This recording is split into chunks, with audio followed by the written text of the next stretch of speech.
Come on.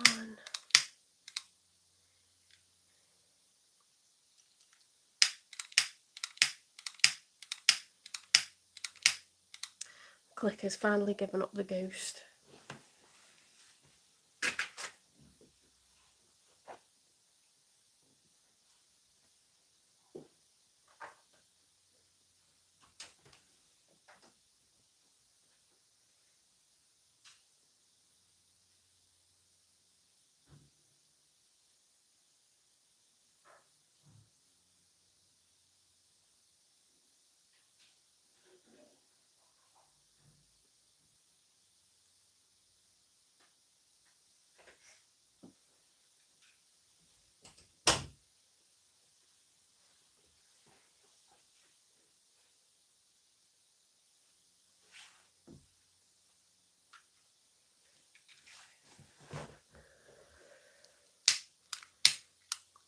Don't tell me this one's not going to work.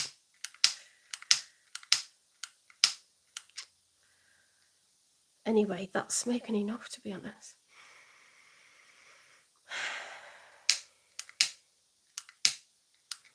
Right, that's just annoying.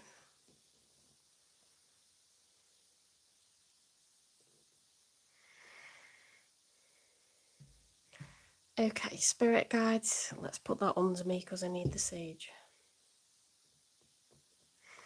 Sorry, it just helps to meditate. The sage really helps you to like relax and like engage, you know. It's very ritualistic.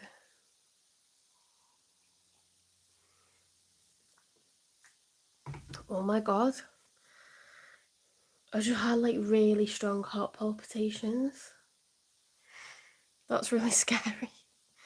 Like, I've had heart palpitations before, but they went on for like, it was like double palpitations. Don't know how else to explain it. It went on for twice as long. Oh my god, that scared me. What the hell was that about?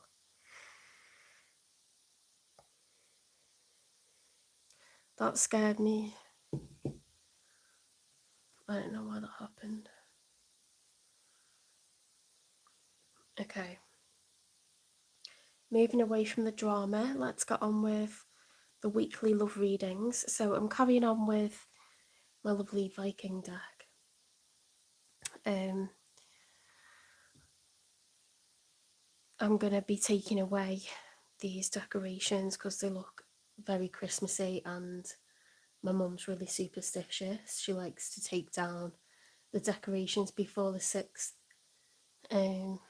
of January, which is tomorrow, so I'm going to be putting these away tonight. And I'll probably keep the lovely ice water, the compass.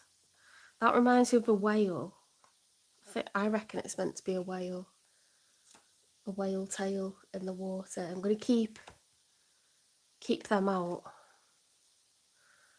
because they're not Christmas themed, they're just really pretty.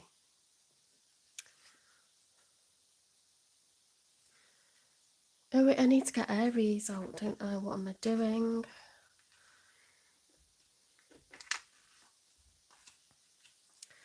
Okay, so starting off with Aries.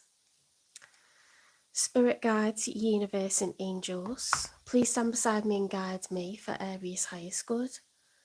How is Aries feeling in this second week of January with regards to when they're thinking about, dealing with or manifesting in? 3 cards, please.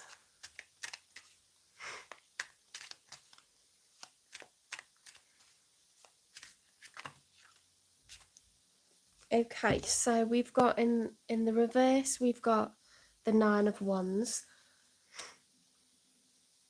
Okay, so the 9 of Wands upright would be the wounded warrior, someone who's carrying a lot of burden,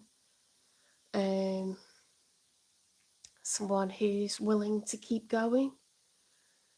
But in the reverse, it's like, I'm not trudging up this hill carrying all these heavy logs anymore. Like, screw that. and it's releasing the burdens, just dropping them down on the floor like dead weight, like weight's been lifted. Do you know what I mean? Then in the challenge position, you've got the Ten of Cups, the Ten of Wands, and the Strength. Do you know what? That's beautiful, and I'll tell you why. Because you've gone from the Nine of Wands to the Ten of Wands, so you've reached the end of a cycle of whatever challenges you've been coming up against, Aries. That's coming to a close, okay? Whatever's been really like one thing after another, with regards to love, whether it's financial challenges or trying to get time free.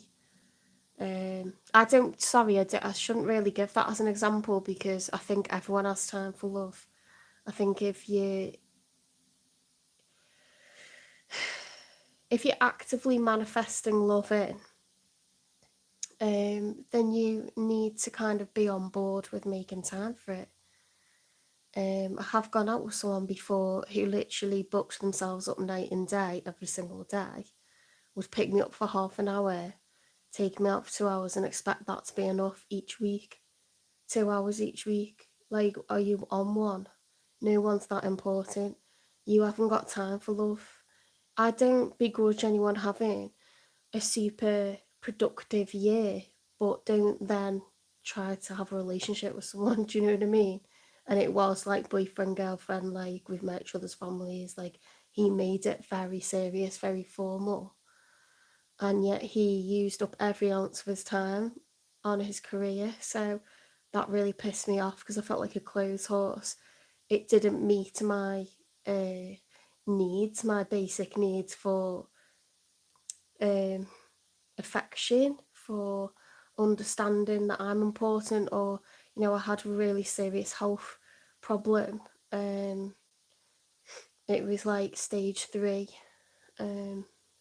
cancer, so the stage before cancer, and it was in a really like intimate place, and the guy was like obsessed with getting his data in. Like, I'm a teacher, do you know what I mean? But you should have got your data in anyway.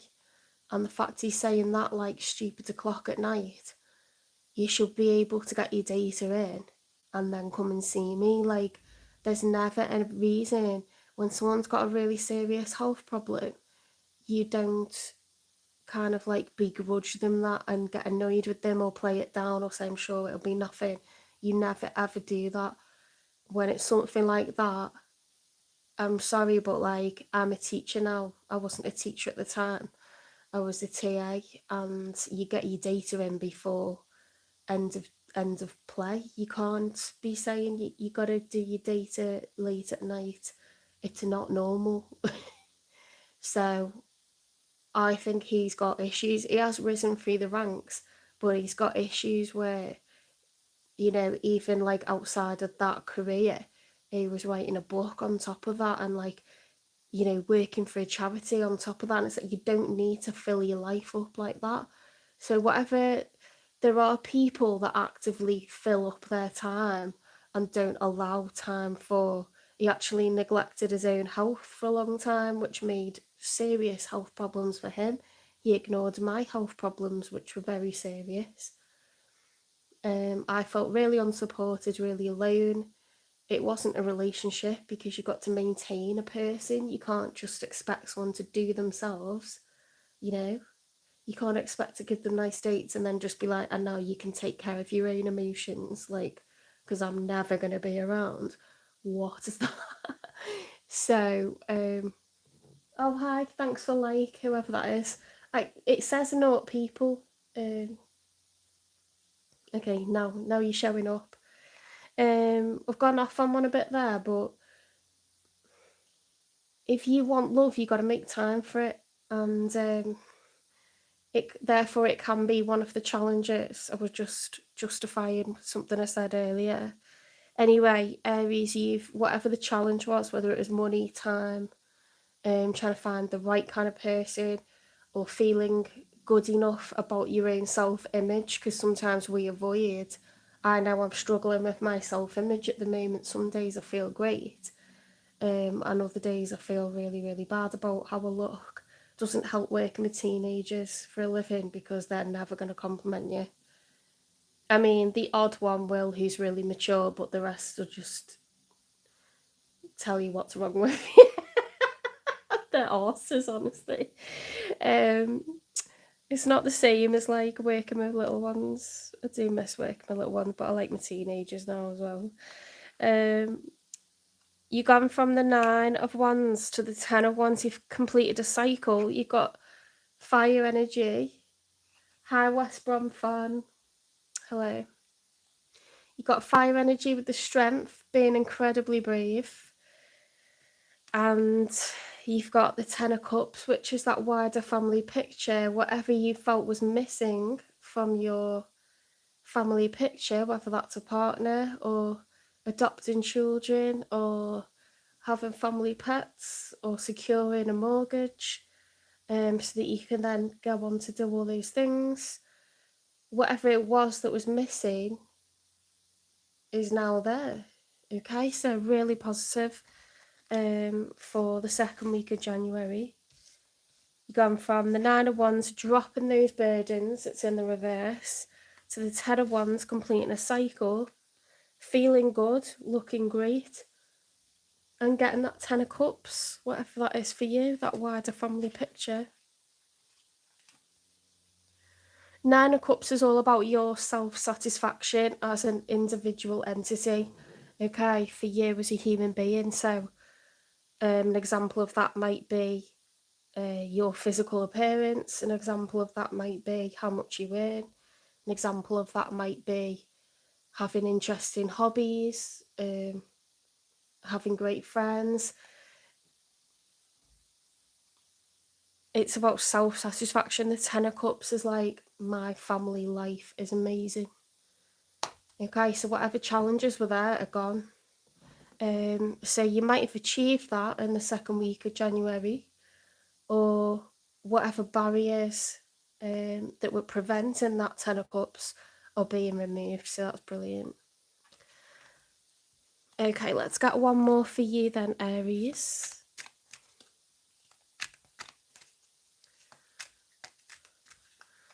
Is everyone back to work tomorrow? I'm back to work tomorrow.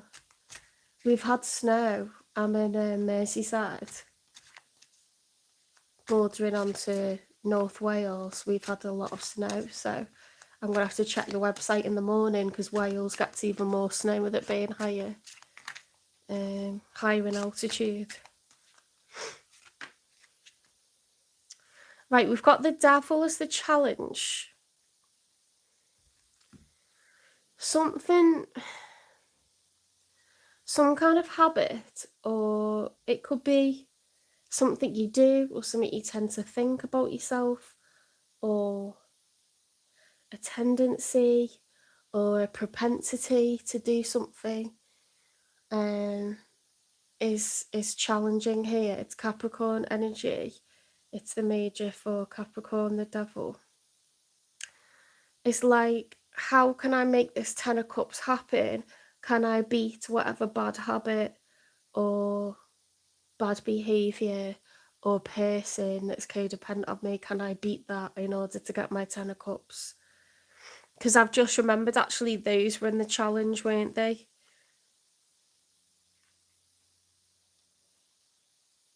Those were in the challenge position also. So it's dependent upon whatever you do that tends to block. The answer's the same. Whatever it is that you do that tends to block you from getting your 10 of Cups scenario, and it can be falling for people who are quite hopeless, you know, Frank Spencer types, or I'm really old saying that, but people who are narcissistic that blame all their problems on others, or refuse to do any inner work, refuse to reflect. Everything else is because of their past.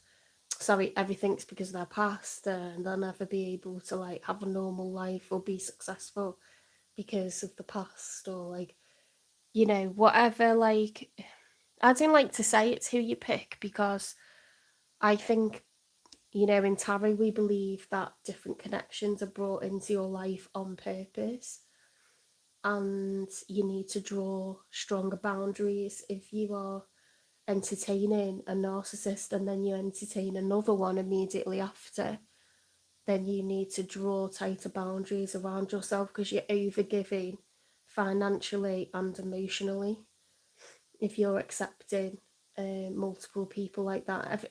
To be honest, if someone comes into your life, you're starting from zero when you meet people, aren't you? And they fully lie to you, no one can blame you.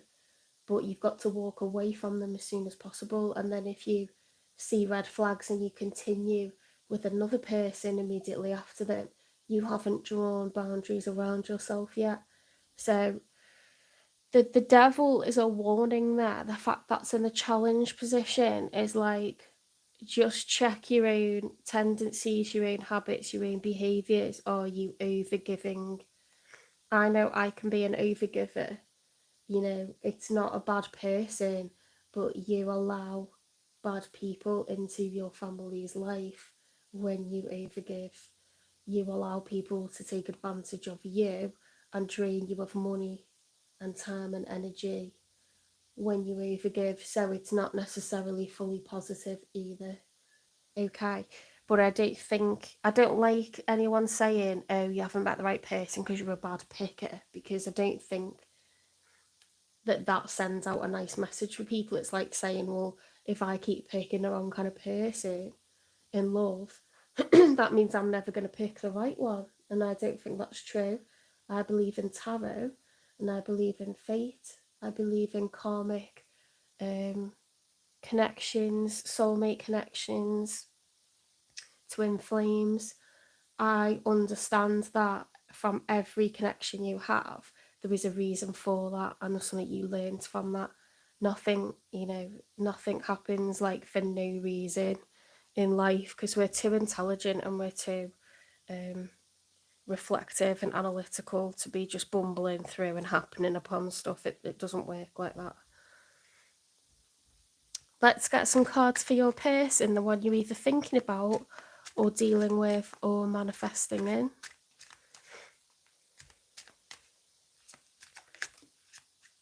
Right, in a challenge, your person has got the Seven of Cups, so it's someone who's at a crossroads.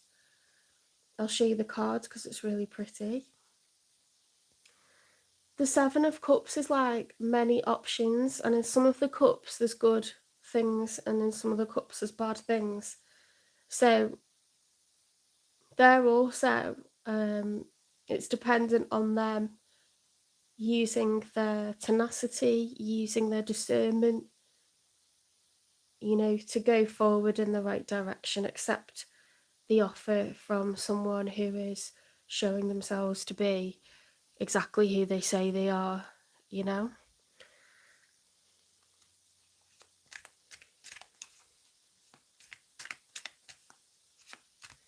Let's put that back in the challenge. Oh my god. I'm saying oh my god because what's come out is a clump of cards, but, well, it's two cards. One of them is the Ace of Cups upright. The other one is the Six of Wands reversed. Right, so this person had a massive failure in love. The Six of Wands is normally celebration, victory, success. Okay, it's being celebrated and recognised for what you've achieved. When that is reversed, and it's to do with love, because we've got the Ace of Cups, this person possibly asked someone out and got rejected, or they started to date someone and it just fizzled. They've been unlucky with the last person that they thought that they would date and fall in love with. It flopped hugely. Okay.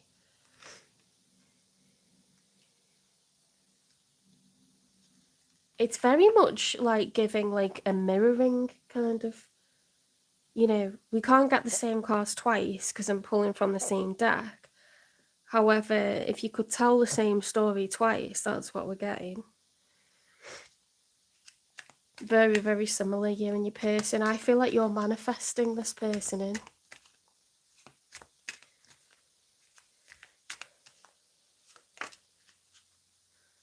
That's weird the way that's face down. The Star, wish fulfillment, major for Aquarius. Right, so the Star can represent healing after pain. It can represent wish fulfillment as well. This could be someone that's wanted to be noticed by you, and you've like overlooked them. Or they are just going to be thrown a bone by meeting you. The Spirit's going to bring you into their life because they were unlucky with the last person that they went for. They're manifesting in you and they're going to get you. They might not even know who you are, do you know what I mean? But they're asking for someone who's fiery, intelligent, a go-getter.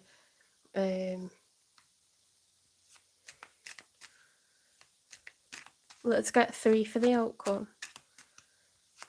In the second week of January, as everything currently stands.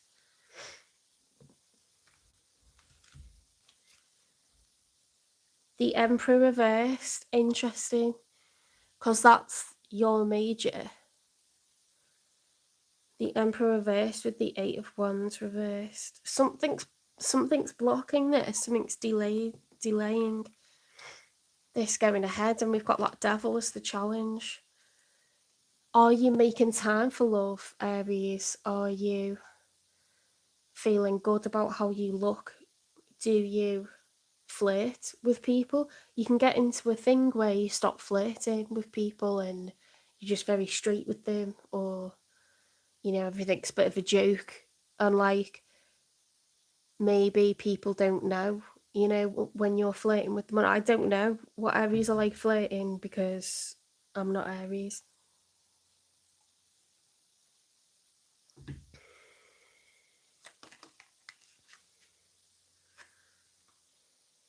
King of Swords. King of Swords is someone very logical, cerebral, intelligent, clever. They observe, they do their research, and then they carry things out. Everything's meticulous, everything. They can be very manipulative, King of Swords, because they're very, very clever. They're always observing others, always sussing other people out. They can calculate the moves of the people around them and work things to their advantage. They're one to watch. King of Swords. It's Gemini, Libra, Aquarius energy.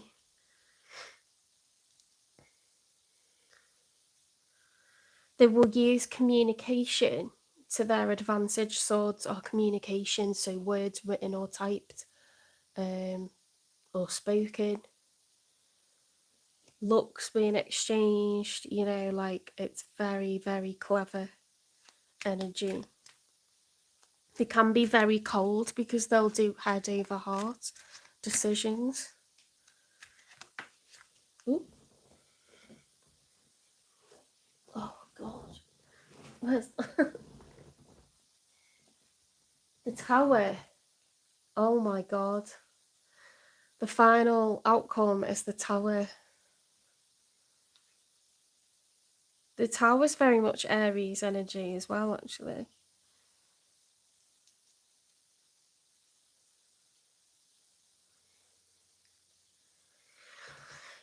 You know what this feels like? It's like you're doing something. You might not even be conscious that you're doing it, but you're doing something to self-sabotage. And so Spirit is going to create a scenario with this Tower where you and this other person meet. So whether that's like you making yourself really busy, or you being a workaholic, or, you know, a couch potato, or someone that has like, I'm not saying you don't achieve because you're an Aries, so you go, but it's like,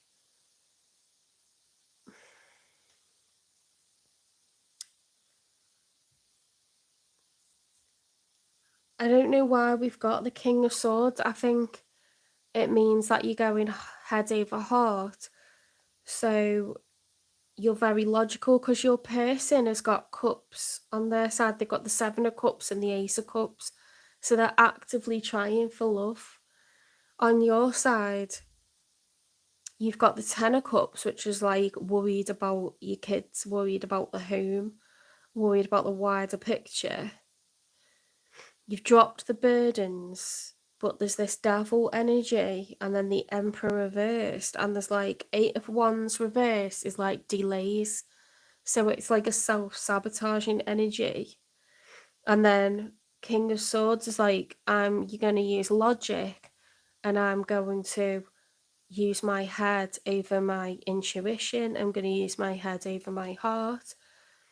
The head and what's logical is ruling. So I think you might be scared. And then this tower's going to happen to kind of like, I think spirit's going to engineer a situation where you have to be with this person, like maybe you have to work on a project together in work, or maybe they come to fix something at your house, or maybe you're set up by friends, or I don't know, something's going to happen that's going to make you more open to love, I think.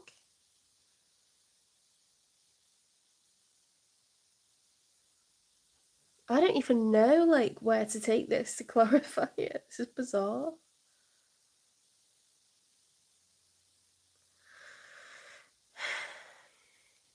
What happened with this other person, with this ace of cups but the 6 of wands reverse? Why did they fail in love? Okay, so they were going round in circles with someone else. They didn't know when to leave. I'm sorry, but this feels very like they've been doing the same thing as you and not reading red flags and leaving, being very loyal. They've been very, very loyal. I've just thought, we've got the Star and we've got the King of Swords. They're both Aquarius energy. Heavy Aquarius. Heavy cups and wands. You know what we haven't got? We haven't got one card here that's Pentacles. There's nothing practical. It's fire and water. Fire and water cancel each other out, don't they? We need some practicality here. We've got no pentacles here. We've got barely any swords. It's mostly fire and cups. What is going on? It's very... Your last weekly love reading was, I'm sure it was the Emperor and the Empress. Unless I'm getting mixed up with...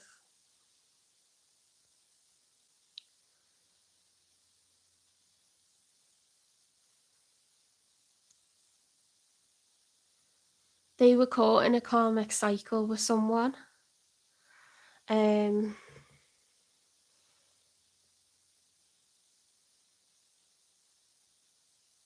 This could be twin flames. I don't want to say that because... Anyway, I'll tell you what happens with twin flames is you learn a lot from one another, but it's a harsh lesson because you're like two magnets, okay? So you cannot keep away from one another. How you meet will be very incidental. It'll be very like a small thing that's insignificant that will put you in each other's way. But she might not even realise that this person's going to be very important in your life. When you're around each other, it will feel like your two magnets pull towards one another physically, emotionally. You'll be incredibly excited around each other. The sex will be like out of this world. And you'll never meet anyone else that makes you feel that good and that. It's like being conjoined twins, but instead of like by flesh, by mind, by spirit, by soul. And you'll open up to each other, but most of the time you will spend time either chasing this person or running away from this person. Depends who's the runner and who's the chaser. So 99% of the time you'll be away from each other, but when you are together, it'll be like so insane, like insanely hot and insanely like fulfilling, that you won't be able to cut this person out of your life for good ever, but most of the time you'll not be together. And it's to trigger healing. So if you're someone that chases people, you'll learn to stop chasing. If you're someone that runs away from people, you learn to stop running. The reason I feel like that is because this devil's here, and you're reaching the end of a cycle and they're at a crossroads, and they were dealing with something where they kept going round in cycles. So I feel like you're going to trigger healing in this person if they're codependent and you've been codependent. There's some kind of learning that needs to happen. You're not a complete kind of, and that sounds really rude, but you're a work in progress. You've got quite a few issues that there needs to be a trigger by this person for you to heal, so that you'll be ready for your, one true love, for your happily ever after, for your 10 of cups, for your 10 of pentacles. You've got to have practicality here, and there is none. It's all like sexual and aggressive and like very, like Romeo and Juliet, like very dramatic, like heavy emotions. It's just too much, like it's way too much.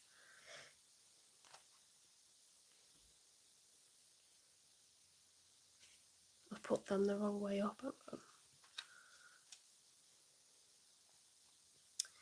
Why is the Emperor reversed? What are the delays? Why have we got the Eight of Wands reversed? Why delays?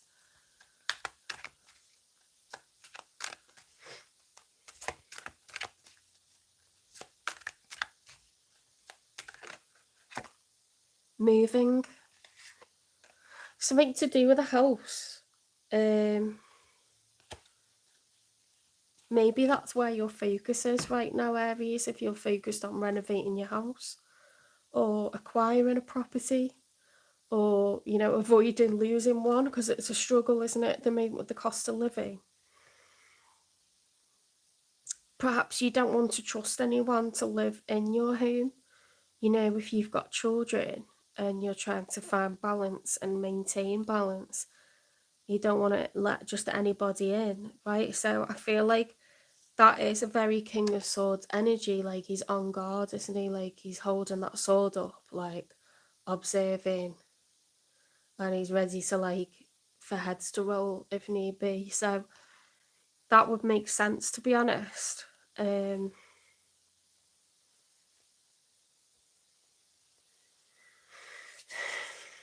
What is the nature of this connection?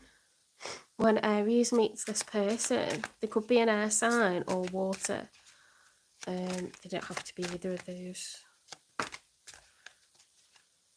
They could be an Aquarius. Attraction. I told you. I fucking told you. I'm sorry to swear, but like, attraction or chemistry comes out when it's twin flames. Because you might meet this person and just think, oh, yeah, like, fine.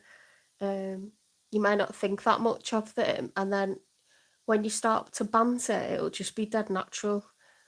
Or like, they might hit you up out of nowhere and you'll be like, that's a bit random, you won't think much of it. And then if you start flirting, it's going to be like a fucking, I don't know what to call it, really. It's going to be like a flirty hotbed of just like crazy, insane passion. And you're going to be like, honestly, twin flames is a fun ride. If you have to do a roller coaster, do that one. What's this person? And by the way, it isn't just sex based, it's emotionally loaded sex. So that's why twin flames is so addictive, and it has to be magnetic, because you wouldn't continue messing with this person if they were being on and off, you'd just say, oh, do one. But it's so enticing and alluring, and like it's like a moth to a flame. You can't resist, honestly. So I'm pulling these love messages because this person will love you, but it might not be their destiny to stay with you. Okay. Just because people don't stay with each other forever doesn't mean that they didn't love each other. Sometimes you can love one another unconditionally, and that's what makes you change. Okay, so what is it this person's going to love about Aries? Oh my god, that's so nice. You inspire me so much. You are my muse. This person's going to like look up to you. They're going to think you're powerful, you're driven, you're the emperor. Who doesn't crush on the emperor? Like, but they're going to see that you've got a lot of depth to you as well. You're not just the money that you earn, you're not just what you look like. You're funny, you're charismatic, you got a big heart, like you're very like go-getter and like motivated, like they like it. Okay, you're going to motivate them to chase their own dreams, to reach their own goals, to create a bucket list. You know, if they're not enthusiastic about life, they will be.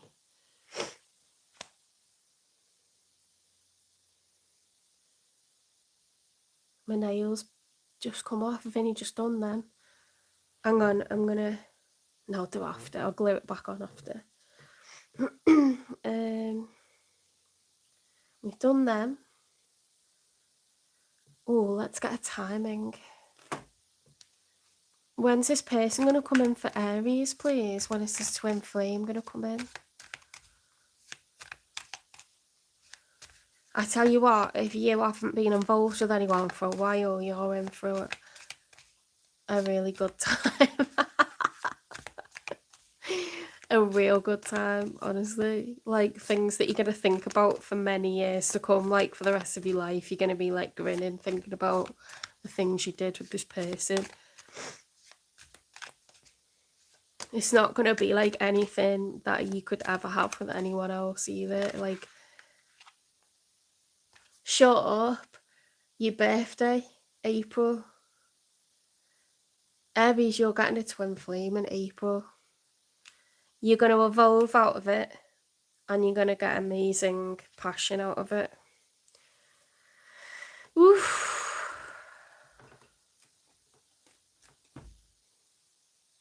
Let's get you some advice.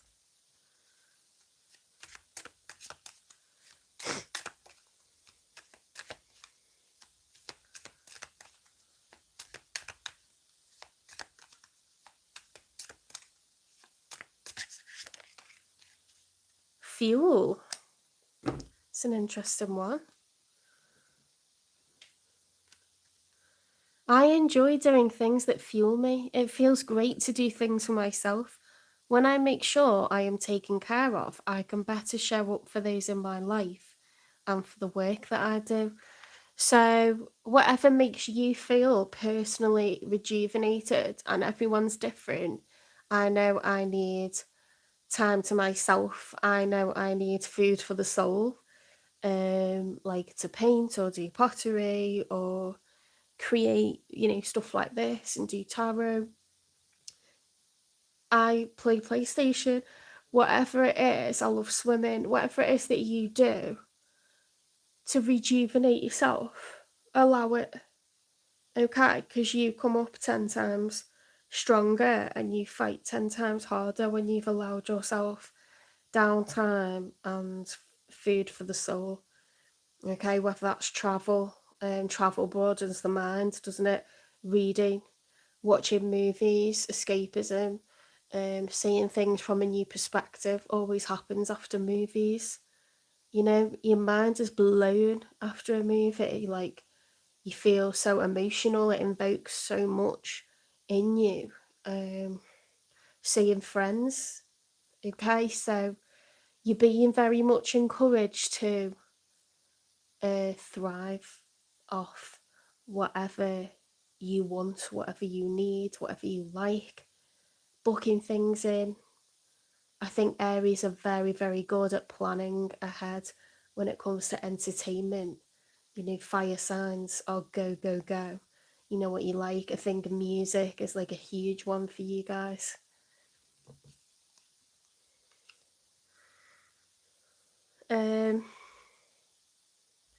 So you've had mindful messages. Let's get from here.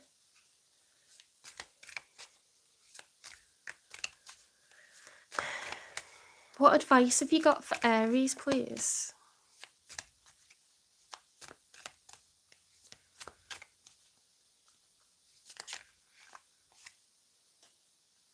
Gateway of awareness.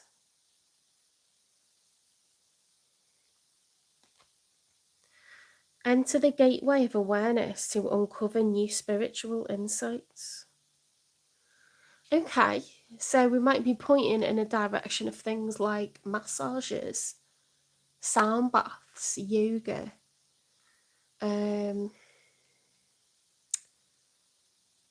things that get you to slow down. Fire signs are fast, they're busy. Even when their body is on the couch, their mind is probably like going overtime. Okay, so not just downtime where you're doing fun stuff, but literally slowing your head down, slowing your body down, and getting very in tune with Earth's energy. Get grounded, okay?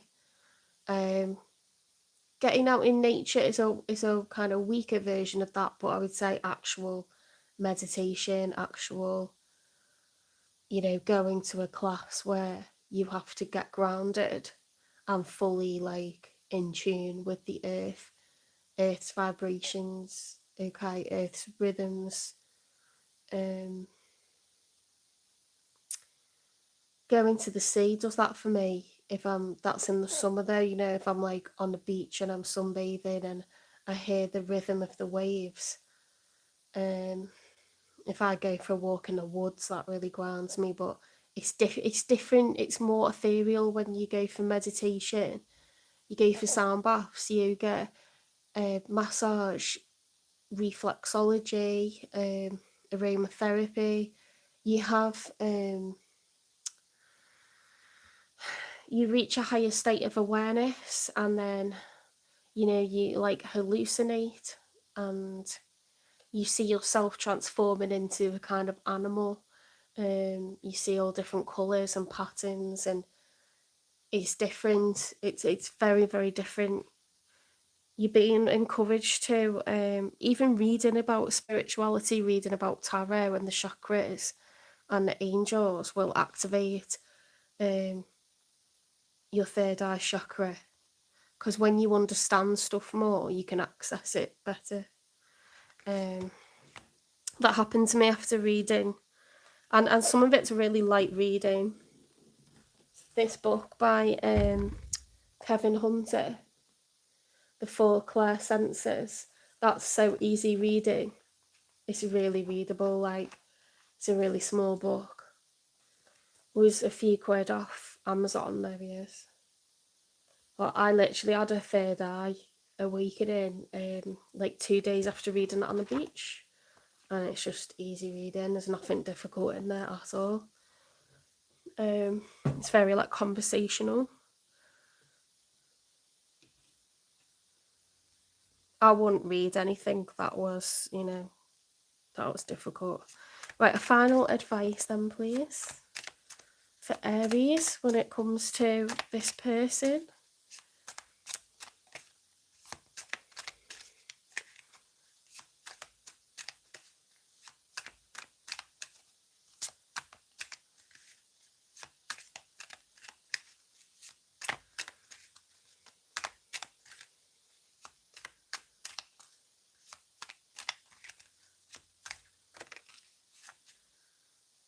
Take the helm. Sorry, my voice went then. Take the helm. Be in control of your own ship. You know what this says to me is like, if you're in that energy, That's fear. That's observing and watching the horizon out of fear. It's thinking, what is coming towards me? I don't know what's coming towards me. You know, I've got to outwit everything.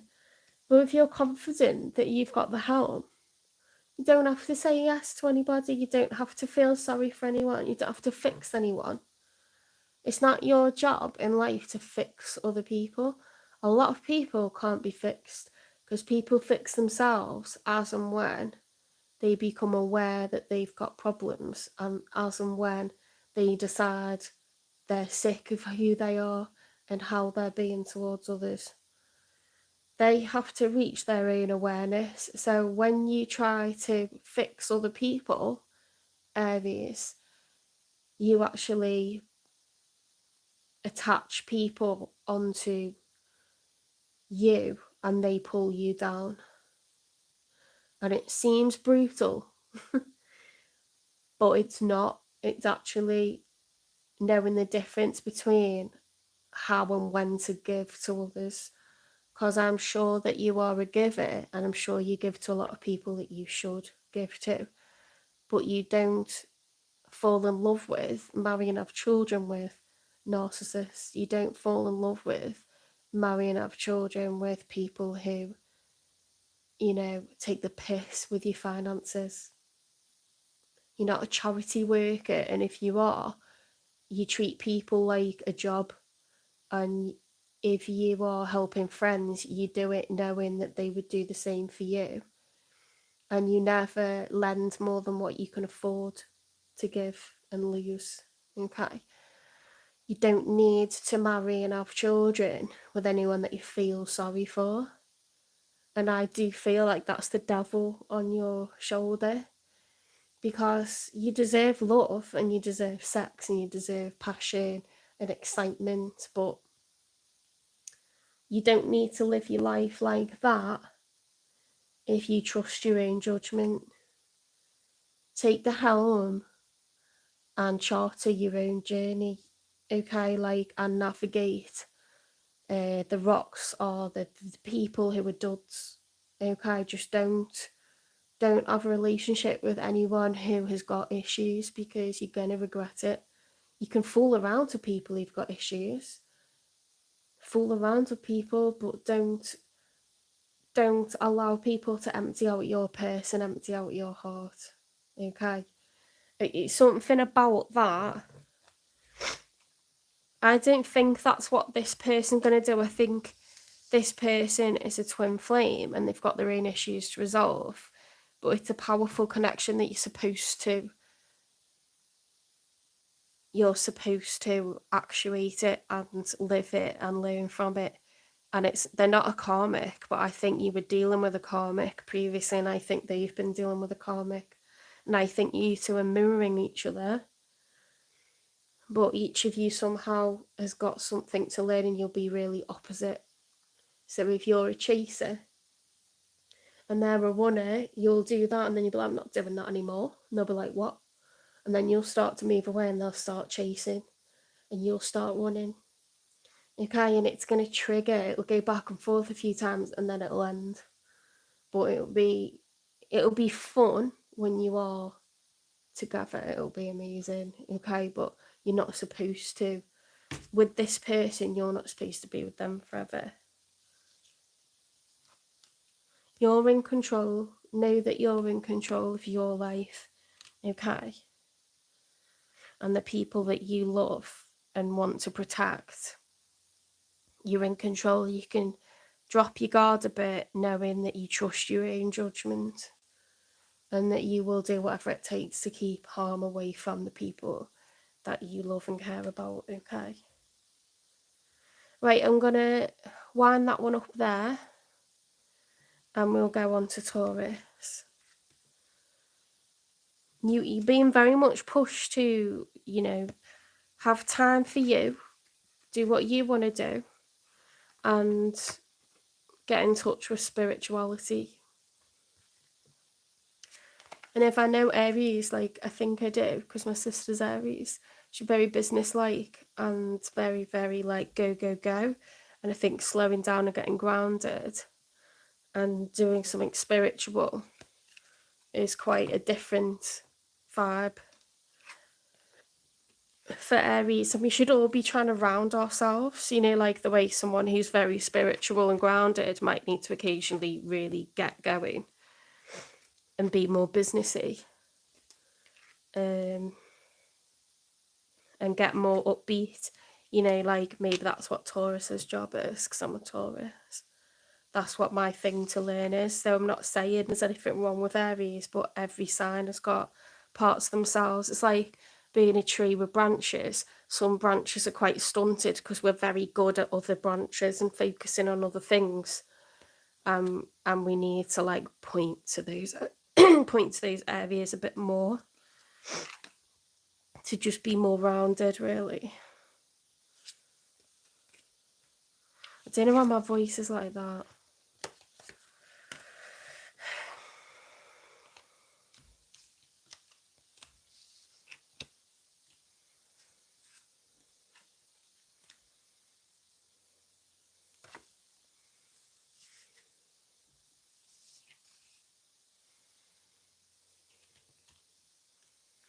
Okay, so on to Taurus.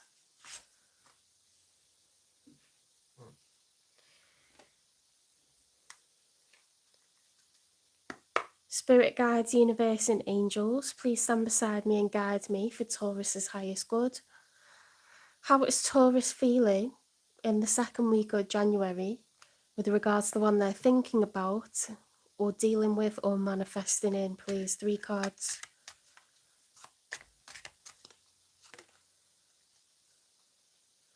The Queen of Swords reversed. That can be a divorce card or someone who's broken up with someone else if you weren't married.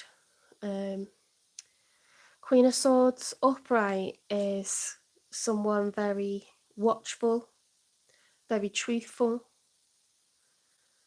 very careful, very logical, okay? She'll say what needs to be said, but when that's reversed, it's that energy amplified, and swords, when they're wielded in a negative way, are very, very dangerous. They cut deep and they hurt people, okay? And they finish things. So it can be with it in mind that swords are communication.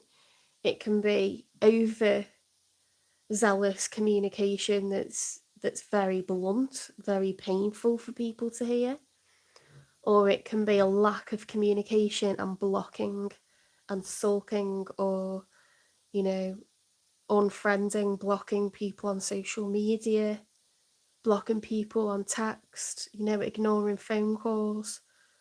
So it's that energy amplified in either direction, either too much communication that's hurtful or no communication at all.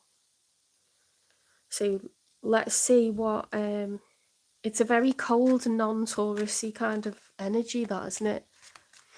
Let's see what else comes out for Taurus in the second week of January, for how Taurus is feeling.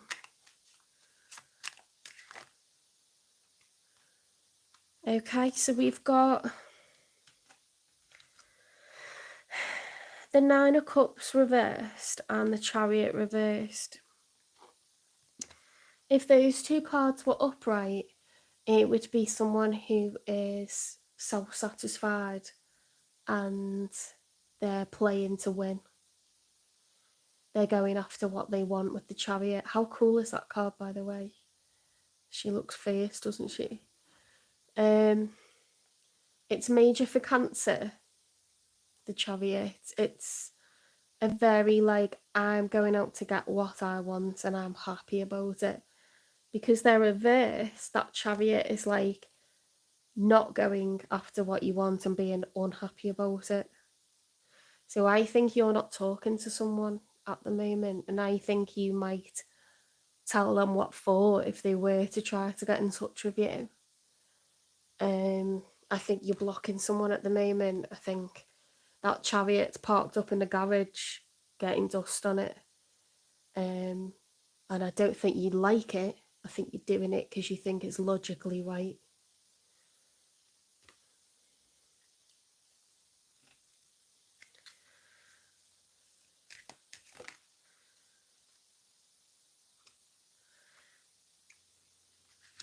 Yeah, you're unrelenting when it comes to this. There's a restlessness with the Four of Swords. If that was upright, you'd be taking a breather, a much needed breather. You'd be taking respite. When it's reversed, it's a refusal to let up. Okay, like I am not, like they're all reversed, all them cards, Taurus, like, and this resonates with me personally. Like, if I need to shut people out, I will. Do you know what I mean? And I have done. It doesn't make me happy, but I know it's the right thing to do. Which has given me a lot more balance this Christmas. No drama, you know.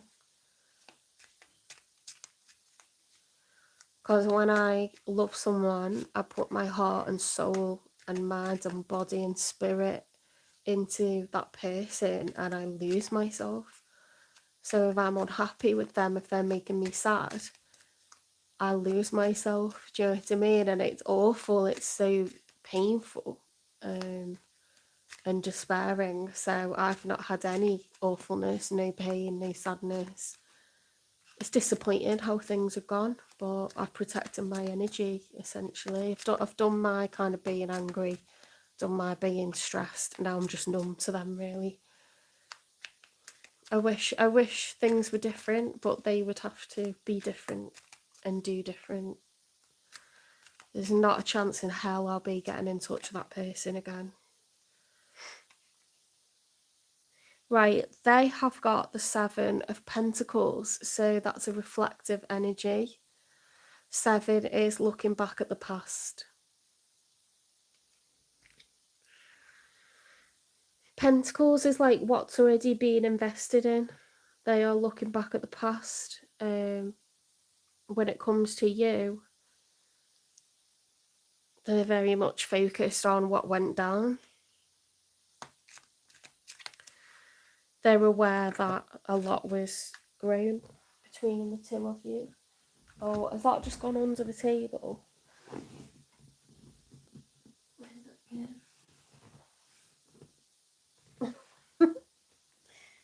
Oh my god, you're joking. No, it's not. On my laptop. Which way was that? Ace of Swords upright. They want to confess something. This person looking back at what's gone down, and they want to tell you something really important. Something straight from the heart. The truth, the whole truth, nothing but the truth, so help me God. That's what the Ace of Swords is. It's communication swords. And an ace is a confession. It's like, I need to tell you something, and it's the biggest thing I'm ever going to tell you.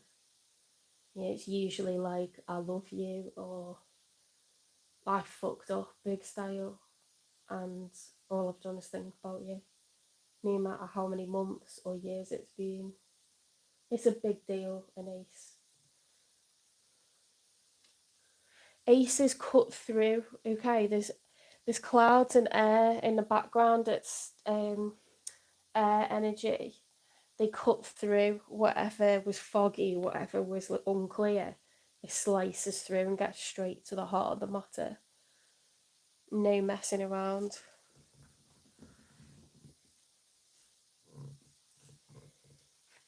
Whatever they've got to tell you is life-changing. Bloody hell. Oh my god. We've got the Tower, and we've got the King and the Queen of Swords now. There's the King of Swords upright for your person. There's you, Queen of Swords reversed. That's divine counterparts. Your soulmates. I wouldn't be surprised if this person demands a rebirth, demands to be forgiven.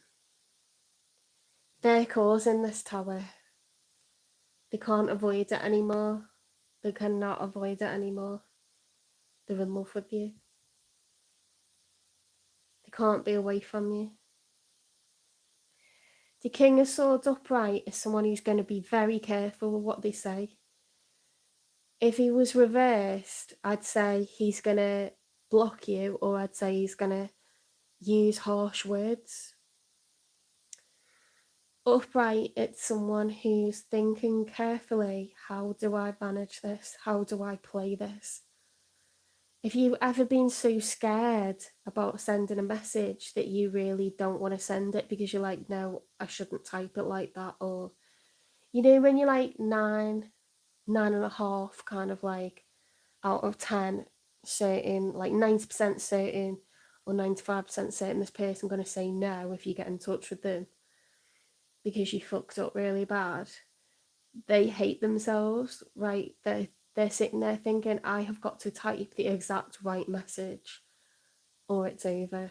Like, my communication with Taurus has to be spot on. It has to be the right words in the right order, and I have to send it at the right time, you know, or I'm going to fail. It's someone incredibly careful, really, really thinking carefully about what to say and how to say it. They're not going to speak, you know, really recklessly at all. The King of Swords is good with his words as well. He's got a silver tongue. He knows what to say. Let's get through for the outcome. I'm so intrigued. Now that we've got a King and Queen of Swords, we know that you two are in love with each other. There is a soul bond here. If you doubted it, I don't think you did. Because I think Taurians know what connections are when they get into them. It doesn't mean we don't have shallow connections with people, but we identify them straight away as shallow. When it's love or twin flames or karmic, you don't really know a karmic until a few months in and then you identify it. But everything else you can pretty much tell. In fact, actually no, like sometimes you get surprised. I think twin flames you don't realise, you think it's a shallow connection and then it becomes profound and it's shocking.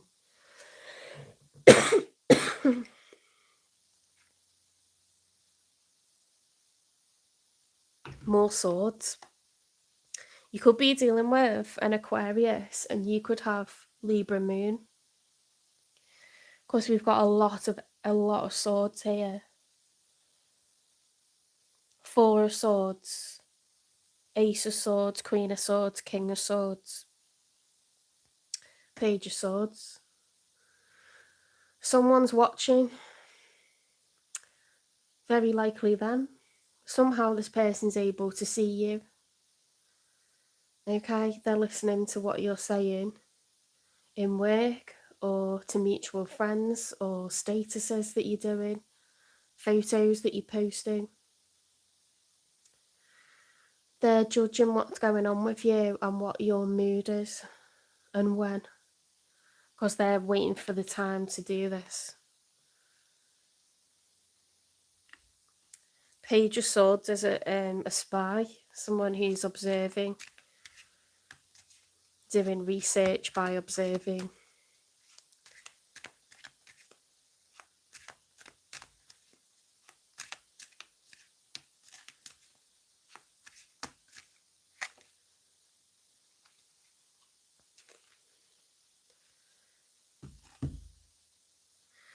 Yeah, the Magician reversed. Okay, so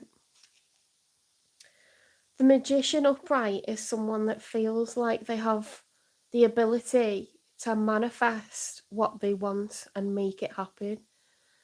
Because that's reversed, this person, as I said earlier, believes that they're going to fail when they text you. They don't think you're going to listen to them. They are 95% sure that you're just going to press block or tell them to fuck off or slap them, you know?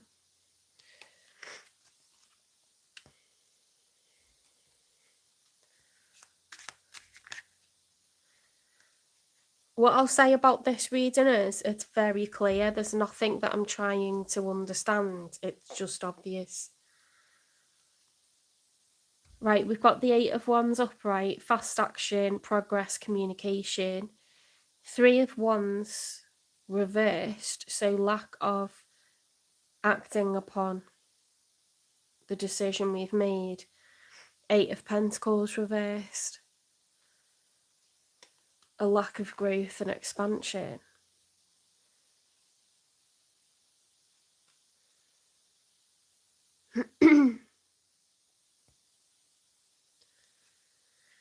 Now, other readers have said that the 8 of Wands can be travelling towards someone.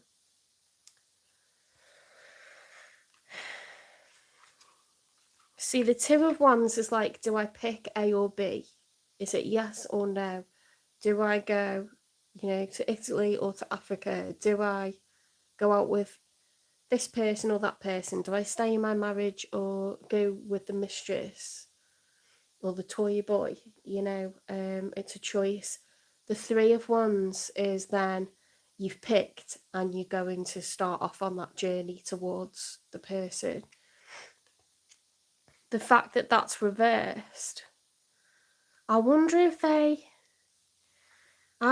they communicate with you and you kind of reply in a way that they reckon nothing's going to come of this. It's not going to grow.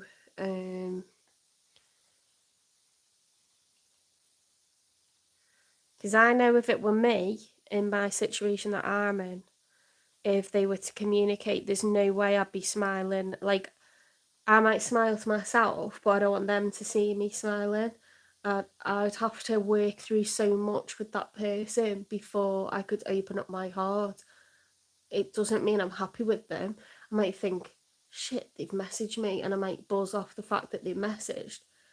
But depending on what they say and how they approach, we would have to talk and hash a lot of stuff out for me to then get around to a place where I actually want to meet up with them. There's no way that would just be the case. So I know I said it in a roundabout way, but I don't think they're gonna find it easy when they get in touch with you. Let's say that. You are soulmates. You've got the King and Queen of Swords, a matching suit, a King and Queen of a matching suit are very well suited. They're a good pair. You're very similar in your form of communication and the way that you think.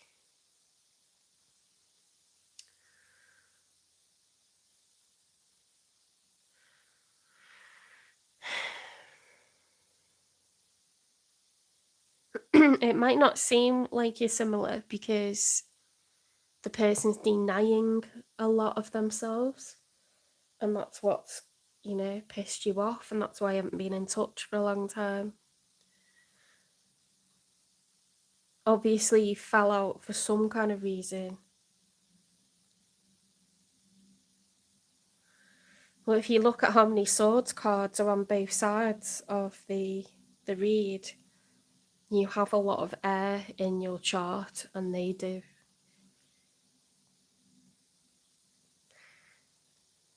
The other thing there's a lot of in this chart is pentacles, so there's a lot of earth energy. Heavy earth, heavy air. Not enough water, not enough fire. So 2 people acting head over heart, okay, is dangerous. It's cold, it's analytical, it's clinical, right? Things are clinical right now.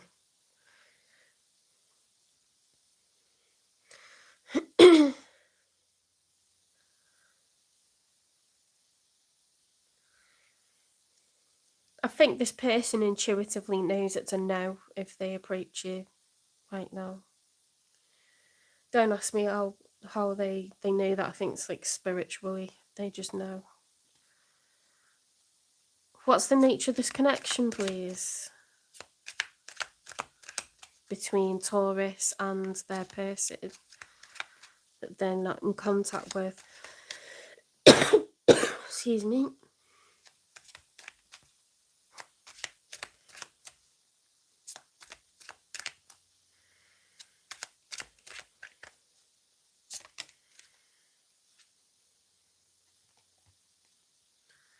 Unrequited love.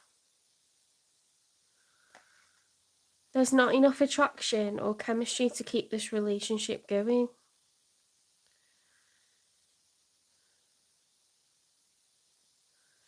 I mean, that's very strange for that to come out because you're a king and queen of swords and you... The only thing I can think is this person thinks you're over it and you don't love them anymore. Or they haven't realised that there's love here.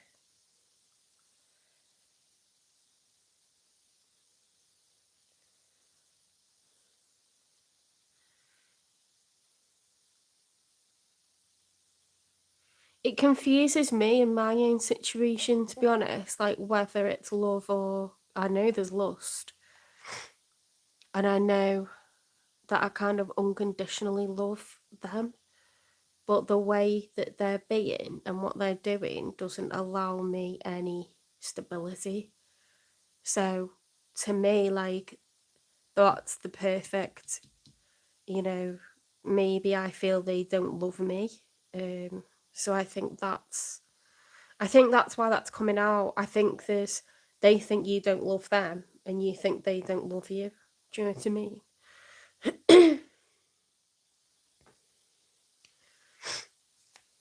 I think it's twin flames, my personal situation. I don't think it's a situation where we'll necessarily get married, live together, have children, have lasting generational wealth. I don't think it's like a soul connection like that. I think it's a twin flames where, because the majority of the time we've been apart, we're triggering healing in one another through really like magnetic attraction. But mostly like they're a runner and I'm a chaser. And I've learned to stop chasing. I've actually blocked them. And I mean to do that for good. If they were to change, but I've heard sorry too many times. It's like, you know what I mean? That isn't like going to make a difference saying sorry anymore. Like something major would have to change. But we've got the Tower for the outcome. So, sorry, the Tower wasn't for the outcome. They have the King of Swords and the Tower. So they are going to change the landscape of their own life for the better. Does that make sense? And it would have to be through communicating.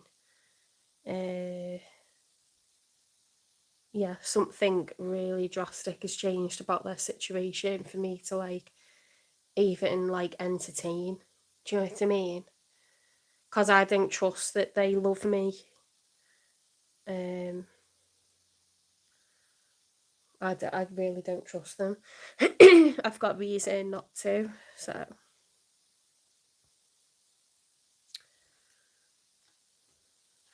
Okay, so advice for you, Taurus. Self-acceptance. Embrace all parts of yourself with self-compassion and forgiveness. There may have been something that you said to them and you feel like maybe I shouldn't have said it, or something you did to them or with them that you're ashamed of or regretful of. You know, if this is a controversial connection for a reason, maybe that's embarrassing, or maybe you like question whether you're a good person or not for being involved with them or opening up your heart to them the way that you have done. Allow it. It's okay to feel those emotions, but in tarot, we believe that all connections have purpose, whether they're karmic, twin flame, or a soul connection where you love each other and, you know, you have a long-term relationship and maybe marriage, get a house. All connections happen for a reason. Okay, so the fact that you're reflecting and thinking about what's gone down, they are as well. You know, you're not a thoughtless individual, and you never have been and you never will be that. So you're not a bad person, okay? You're just trying to find your way like everyone else. accept what's happened. Meditative stillness. Embrace stillness to cultivate serene mindfulness and deep presence. It's easy to keep thinking about it and dwelling on it and make yourself go insane. You know, thinking, well, what's going to happen? When are they going to get in touch? Will I ever speak to this person again? All questions like that lead to more question marks, and we might never get answers to that. So the key is to remember the good times, let them, you know, make you smile.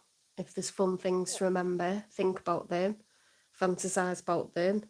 You know, no one's saying you can't do that, but don't forget what's reality and 3D reality, as well as watching tarot and like understanding the 5D. We have to deal with our 3D reality. So find people that do treat you right, find people that are there for you, like good friends and family. You know, keep working hard, building up that 3D reality. Like, we all need our salaries, don't we? And to find jobs and pay mortgages and acquire property. You go about your life, okay, and find the things that make you tick. Be happy, keep exploring your own personality and the things that you like and the food for your soul. Keep your eye on your 3D realities as well, your responsibilities in the day-to-day. And then you've got your fantasizing and your wondering and your 5D activities as well. Just stay like mindful, okay, about your priorities, your responsibilities, and don't overthink, because you can spend hours making yourself crazy, wondering what's going to happen with this. What's going to happen is what's going to happen. It's already written in the stars, so don't. There's a lot of swords here. Don't make yourself insane, okay? Just think about all the stuff, retrain the brain. Best thing you can do with your mind is manifest, okay? So manifest what house you want or what qualities in a person you'd like. You can't make any one person be with you, but you can actively think and say out loud what qualities you want in your next partner, and you can bring that in. Okay, that's what you're allowed to do. You can't make any exact person be with you.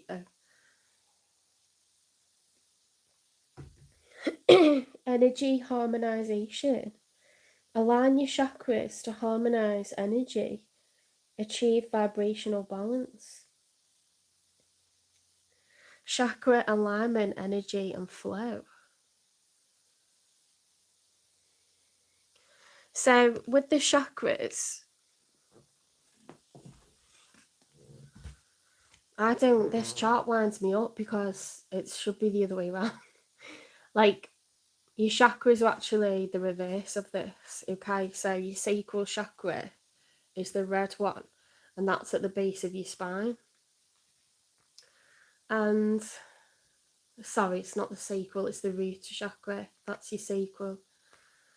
Your root chakra is the first one. It's the most important one because it's the closest to the ground, so it's the closest to the 3D, okay? So things that are man-made, like wealth and property and jobs and careers, these are our 3D reality. And when we have money sorted, when we're actively prioritising work, you know, doing job applications, reworking our CV, getting promotions, honing our skills, you know, applying for promotions.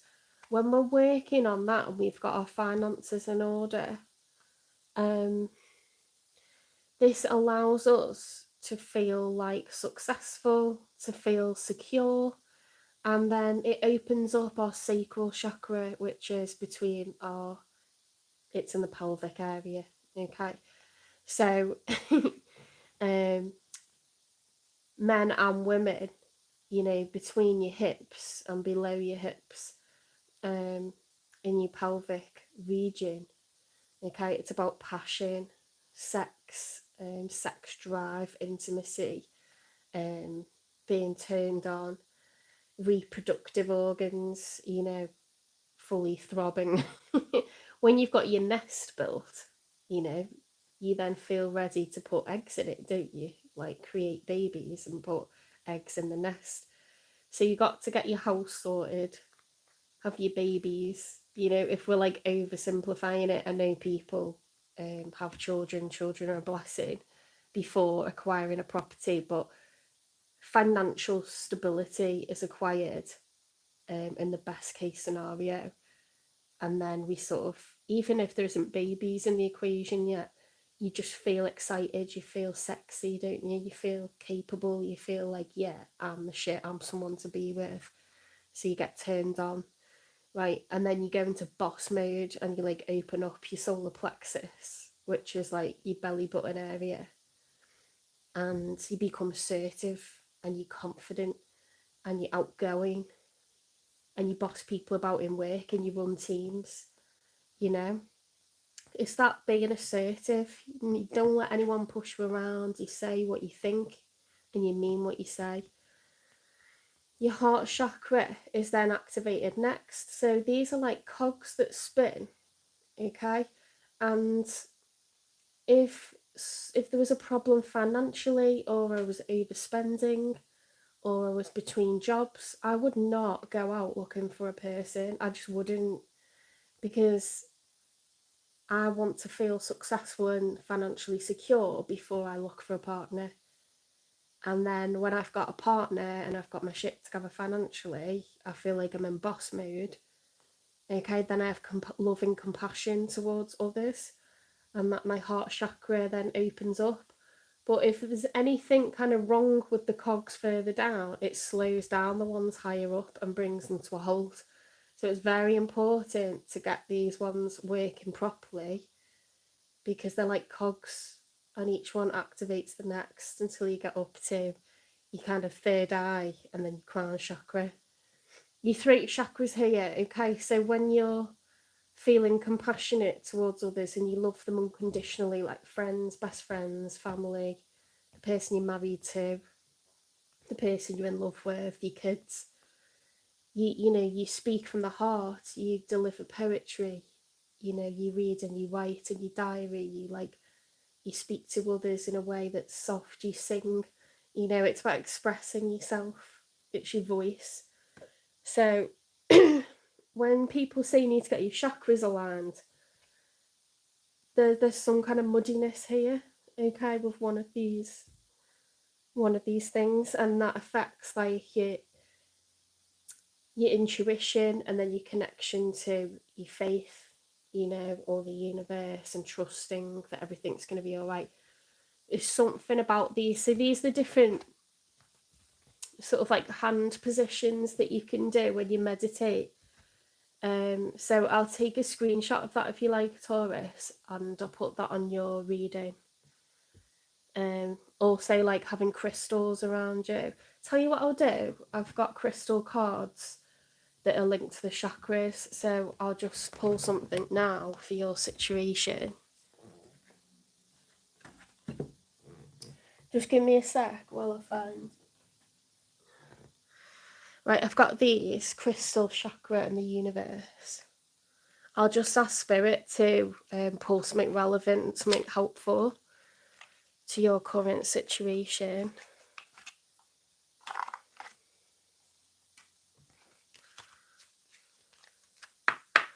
Spirit guides, please can you select a crystal for Taurus to help them with their chakra awakening, please? If they've got any blocks, what do you suggest for Taurus?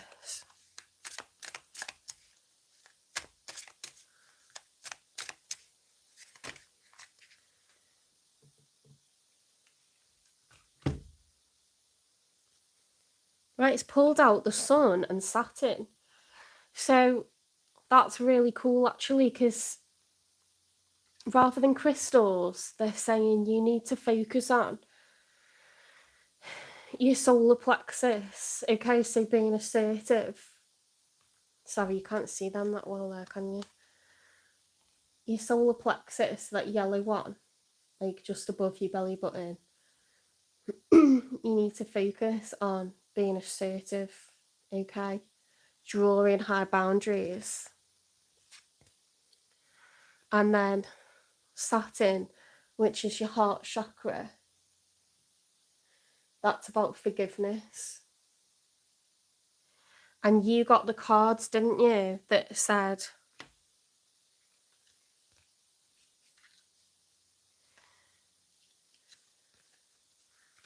self-acceptance. Have compassion for yourself and have forgiveness for yourself.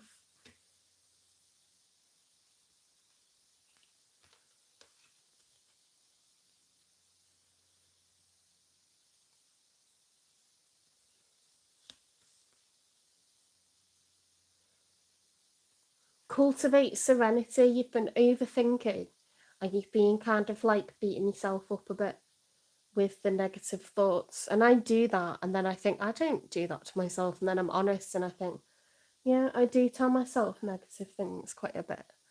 You can slip into these things without consciously doing it, you know.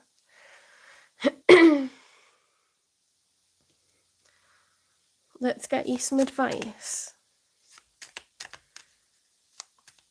With it in mind that the solar plexus comes before the heart chakra, you might be feeling like inept in some way, whether it's your looks, your finances, your status. Something is letting you behave against your better judgment, and then you're kind of beating yourself up about it, you know, put bluntly. Oh my God, it says meditate again. Make some quiet time in the still air. Slow down, okay, and quiet the mind. Quiet your mind. Whether you believe that you're spending a lot of time thinking about this person or this situation or not, you might be fooling yourself, okay? I think you are putting yourself down at the same time as achieving loads. You could be putting yourself down. You might be proud of yourself in ways, but be prouder, because Taurus has had a serious level up this last 12 months, and you're going to level up again because they've done your finance reading, and this isn't the end for you, like, in terms of ascension. You're going to level up again this year, so don't berate yourself, don't feel insecure or put yourself down or be fearful about the future, because you've got so much good shit going on. It's like intimidating to others. So the person that needs to recognise that is you. Okay. You might be thinking what I've already told them, or like blocked them, or I know what I'm worth, but I kind of do. I'm like weird. I kind of do, but I kind of don't at the same time. I think Taurians are empaths, right? So we have a thin skin, which helps us to understand how other people are feeling, but it allows other people to pierce our heart in a really, really dramatic way. You know, like it's too easy for people to make us doubt ourselves or question ourselves. it's too easy for people to cause us intense pain. Okay, so we have got a thin skin. If we're honest, we have. I can be arrogant at times, but I can be a real warrior and a real someone who wishes like this and that were different about my body, or wishes this and that were different about my, relationship status, or wish this and that were different about what I'd achieved, like, in terms of owning property, or, it's normal insecurities, but I think they can become the master of Taurus at times. Based on like how we ourselves feel, like taking other people out the equation, we always worry, don't we? What are other people thinking about us? When's this person gonna attempt to communicate then?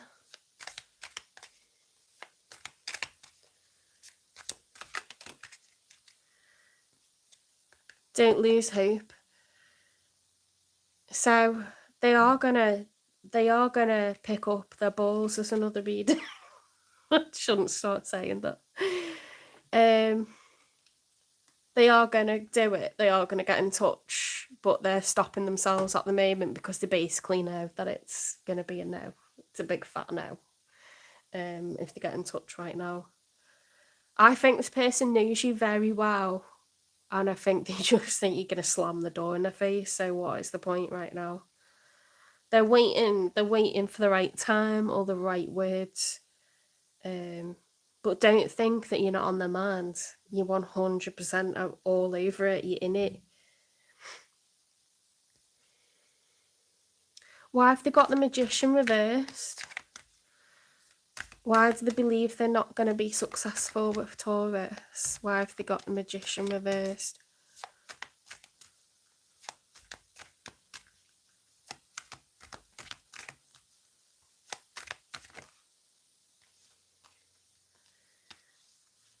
Open up your heart. It will help you attract more love. They know that you are not soft right now. They know that you're pissed off, that you're bitter. You've got every right to be. You got every right to be like fucking volcanic. You know what I mean? They know that you're not open to hearing from them. Not really. You might wish that things were different, but if they were to speak to you, there's no way your moral compass and your principles and everything that you stand for and everything that's gone down would just be like, oh, hi, and then like flirting and be sexy. It's not going to be. It's going to be like scorched earth. Like, I'm going to literally like knock. I'm going to pull the rug from under this person and let them know exactly what I think of them. They don't want that. They don't want that. So they know that you'll shut off to them. Like, it's like you want them, but you want things to be different. And it's not going to happen without them having to, like, have a sword of their own. Like, you're going to put a sword through their heart, basically, if they get in touch right now. And if you're honest with yourself, that's the truth.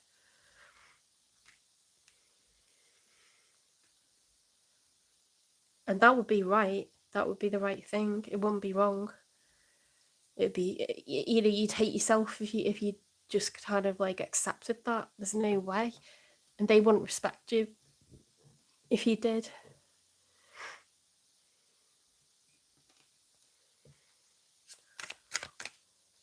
Any final advice, please? So, what Spirit wants you to do is just overall just quiet your mind, okay? Don't let this get in your head. Stay focused because you're on the up. Regardless of what is going on with this connection, this love, or twin flames, or whatever this turns out to be, you're on the up in life. So, go easier on yourself. You're a good person. You're well protected. You're in good company. Ask your angels. Physically ask out loud. Say, angels, please guide me. Please protect me. you know, and actively say out loud, like, return to sender with love. If anyone wishes me harm, please return to sender with love. Focus on your own goals and you can't go wrong. Be proud of who you are. You've been through a lot. You've done a lot. Look up to yourself the way that other people look up to you. Dance it out. Play. What's that? Coming my way. Oh my God, this is beautiful, Taurus. I can move emotions through my body by dancing. Whenever I start to feel built up energy or crankiness, I will play some music and move intuitively. I don't have to look a certain way. Simply move and feel as the stress or heaviness begins to ease out of my body. I feel quite emotional about that, to be honest, because I'm feeling really bad about how I look. I've gained a lot of weight over the last like 6 to 12 months. It's like stress eating because I literally was working my ass off from a PGCE. And I knew I was putting on weight, but I didn't realise like I wouldn't be able to get my lovely clothes on, and it's really upset me. And then on there it says like, don't worry about what you look like. And it's not saying like don't get healthy, but it's like you're not allowed you're not allowed to get down on yourself. You know what, there's a lot of people on the planet who are absolute fire, whether they're fat or thin, and then there's people who are skinny that'll just always be average looking. So if you've got style and you've got class and you know how to work a look, you can be any size, can't you? But you've got to believe it yourself. People can tell when you're feeling like down on what you look like. People can tell when you're feeling good about yourself. So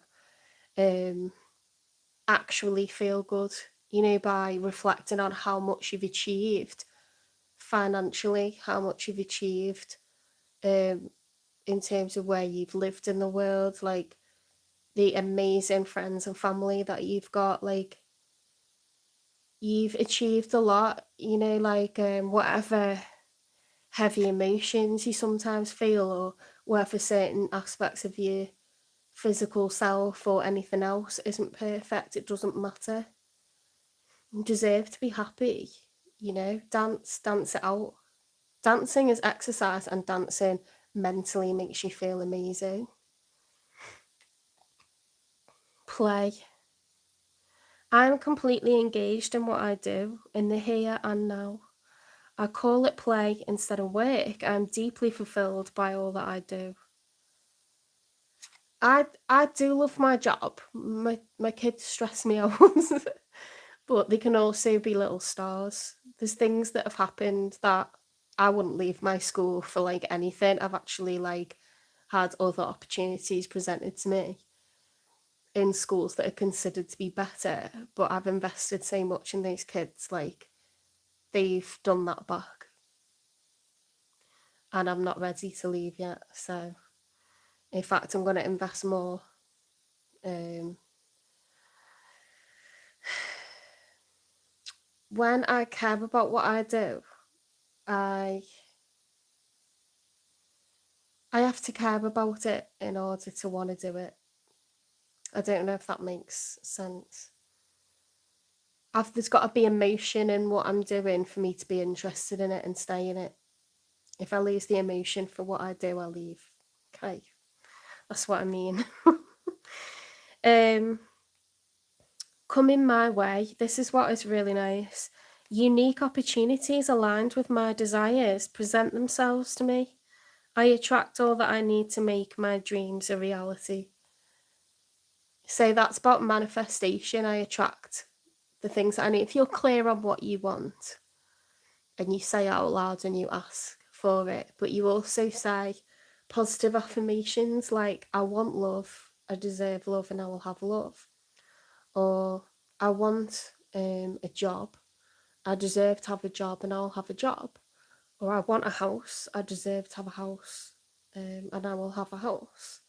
Okay, so the universe is abundant, and what you ask for, you'll be given. You're part of this, Taurus, this pattern. It's the flower of life, okay? So there's no beginning, there's no end. It's sacred geometry. It's infinite. The whole universe is energy, and that includes money, it includes love. It can't be created and it can't be destroyed. And you're part of it. You're not on the outside of it, somewhere around here. You're in that, you're part of it. Okay, so you have access to money, you have access to love, you have access to everything you need. Okay, and it'll always be there for you. You get a lot of sacred geometry in churches. The pattern has no beginning, it has no end. Okay, it's very repetitive.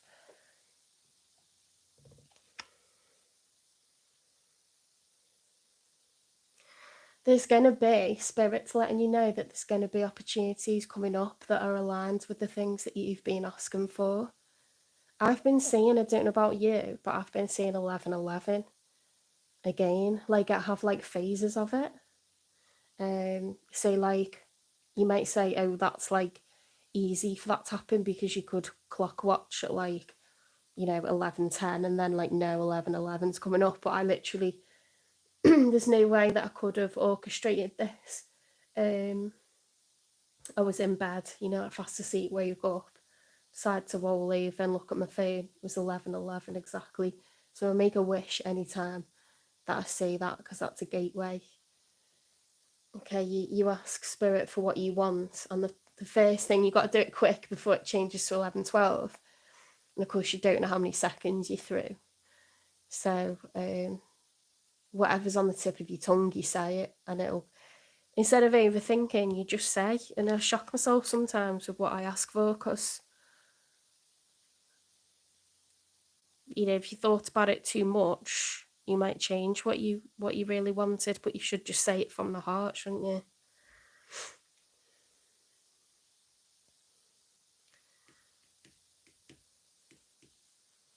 Is there anything I've forgotten to pull? I think it's been a bit of a heavy one for Taurus, so I'm going to get you an angel number.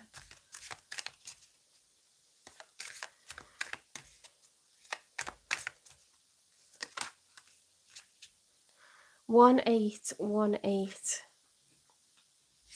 Willpower, achievements, success, striving forward, prosperity, go-getters, courage and luck.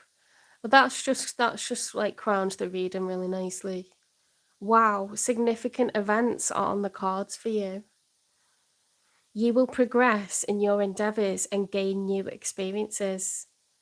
The right people and resources will be put on your path. An excellent proposal or change is coming up. Oh, stop it. You're destined for greatness. I know that's backwards, but I'll take a photo of it and I'll post it on your reading, okay?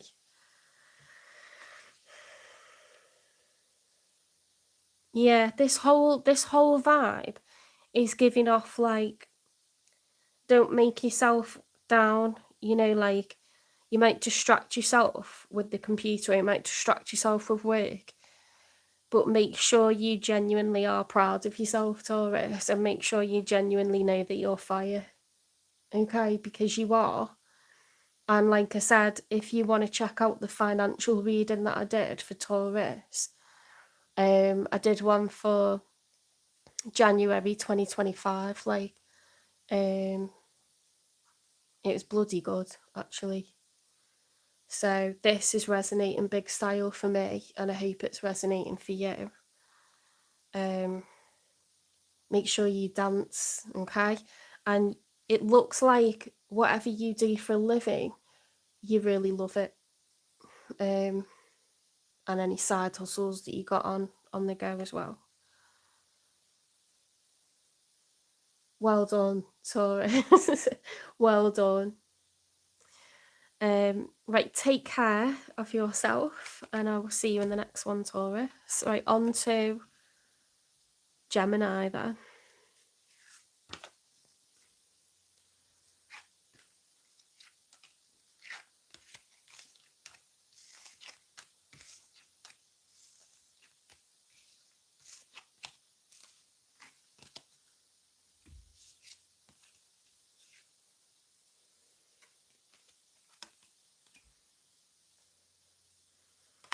It's very intriguing, isn't it? That one that said don't lose hope. Very intriguing. You do want to hear from them, but you know they don't deserve your time and attention, and they know that as well. They know it.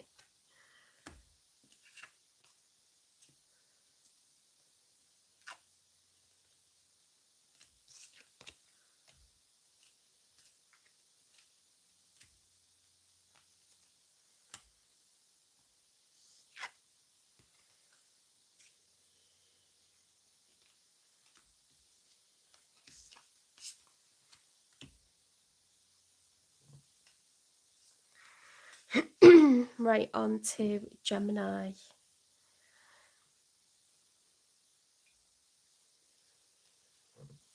Okay, spirit guides, universe and angels, please stand beside me and guide me for Gemini's highest good. How is Gemini feeling? Just going to move that. In this second week of January, with regards to the one they're thinking about, dealing with or manifesting, please.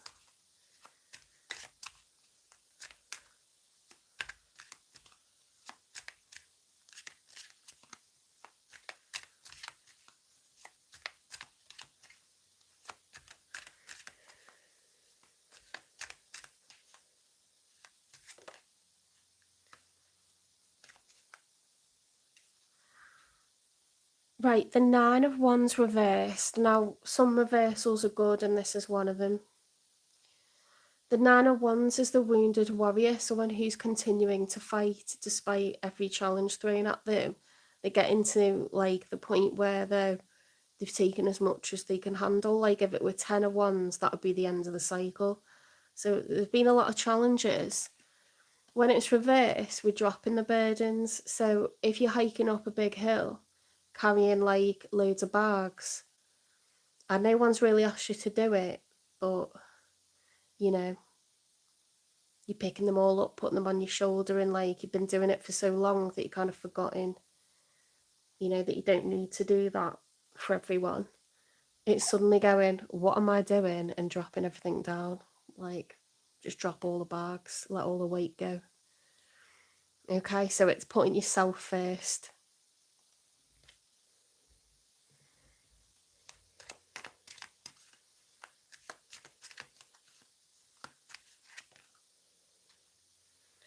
The Judgment, a call to action. How sick is that card?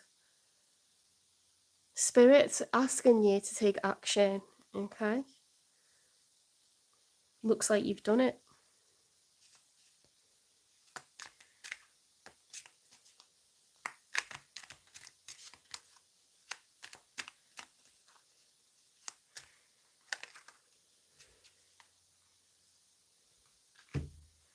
The Moon reversed. Right, the challenge. The challenge is about the next phase of your life, the next chapter with someone. That came in the challenge, okay, the Ace of Wands. You got the Moon reversed, so this is major for Pisces. The Moon card is, in the story of the Major Arcana, it's the point where the Fool realises that he must not be afraid, okay? He must walk forwards anyway, even though he's afraid of the dark, even though he doesn't know what's to come. It's important to walk forwards anyway. So I think the challenge with this new phase is that you don't know what's coming. Or if you change how you're being with someone, are they going to like it or are they going to do one? You're being asked to drop the burdens and embrace a new way of being, and embrace a new way of going, you know, a new way of talking, communicating, sharing your feelings, sharing, you know, how you respond to certain people.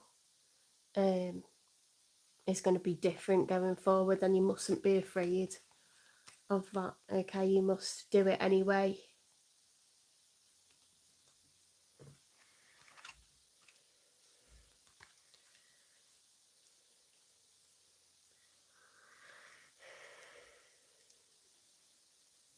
An example, if you like, what on earth does that mean, is like, if someone keeps giving you overtime and it's always you, or, you know, because they just know, like, we're not really going to say anything, or if someone's asking you to go part-time but expecting you to do a full-time amount of work, or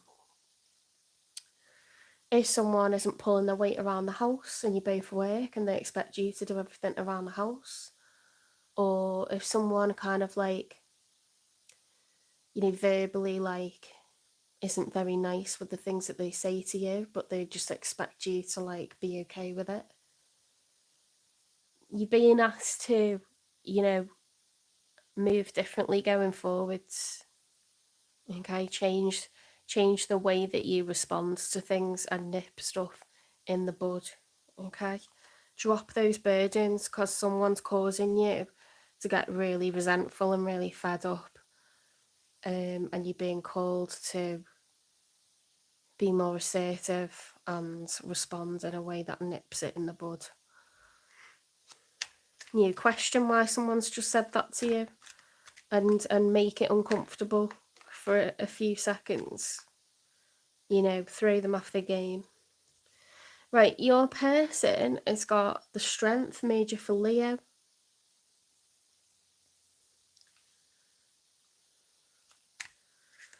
So they're needing to be brave about something.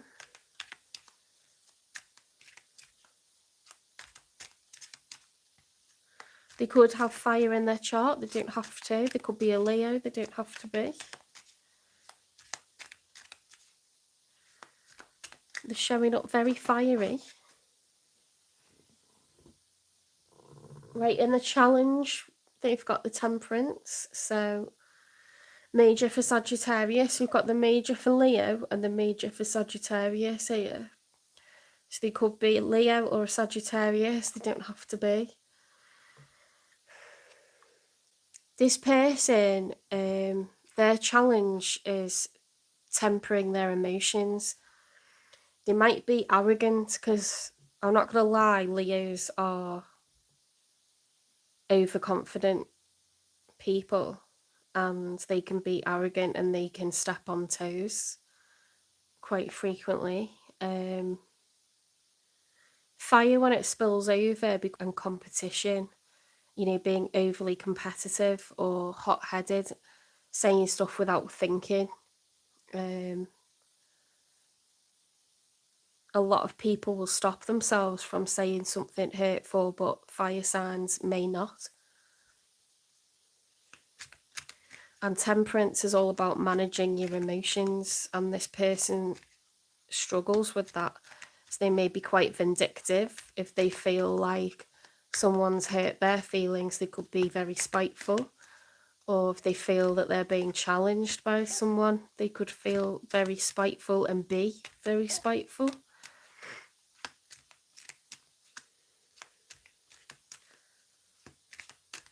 I wouldn't look upon those cards as negative if Temperance wasn't in the challenge position, and if you didn't have quite, you know, cards where it's like you're being called to act differently going forwards and enter a new phase and drop the burdens. That's what's sending me in quite a negative kind of direction, like in defense of you, really.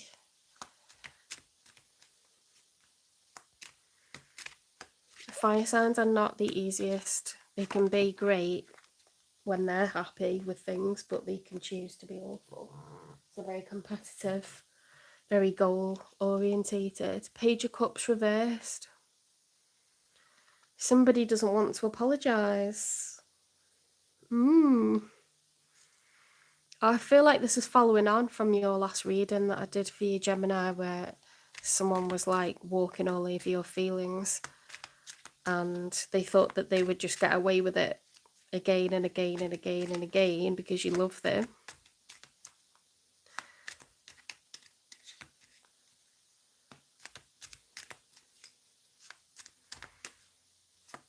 And this is a love reading, so it has to be a partner. I'm not the kind of reader that's going to say, oh, it could be a boss or it could be a sibling. It's a love reading. It's a romance reading. So it's the one you're thinking about, whoever you're dealing with. What are the 3 cards for the outcome for the 2nd week of January?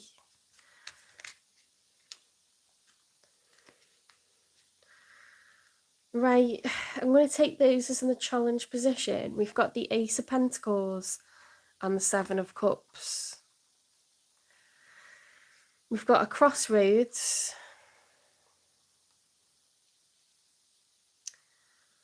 And an ace. You've got the Ace of Wands and now you've got the Ace of Pentacles.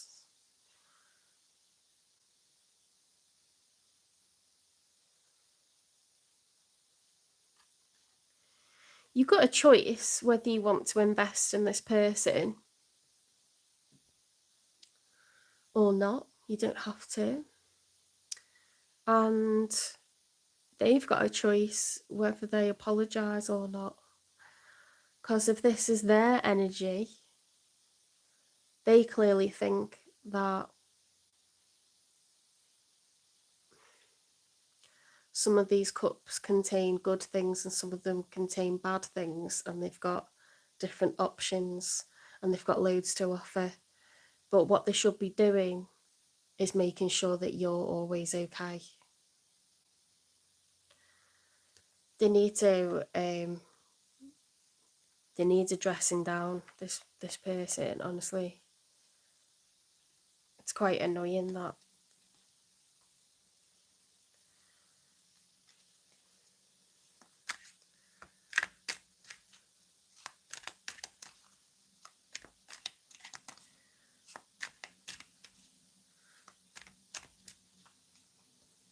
Why have they got so much fire and so much competitive energy?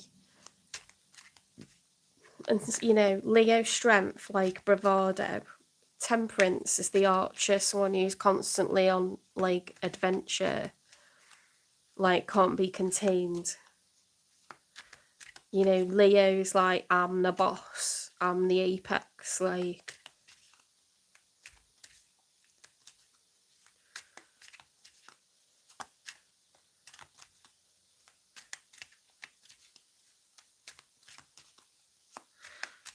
What other cards have you got for the outcome for the 2nd week of January, please? 2 more. The Tower. Oh my god, there's so many towers coming out. There's so many towers coming out. More fire. This relationship is going to be changing. The dynamics of it is going to change for the better. Because that tower is coming with the Ace of Wands, and you're being told and invoked and required by the universe to stand up, okay, and be counted. Like, stand up for what you believe in. If someone's like micromanaging, if someone's like stepping way over the line and hurting you, then you scream, ow, what are you doing? You know, like, react in the appropriate way. Page of Swords, a lot of observation. This person going to be so thrown off by the tower that they're going to be like, what is going on? I need to assess this situation really closely because I've never seen Gemini like this before. And it's throwing me off my game, like, completely. Like, I actually think I've screwed up, kind of. Like, it's going to make them gulp and go like, oops, like, perhaps I should change how I'm being, you know?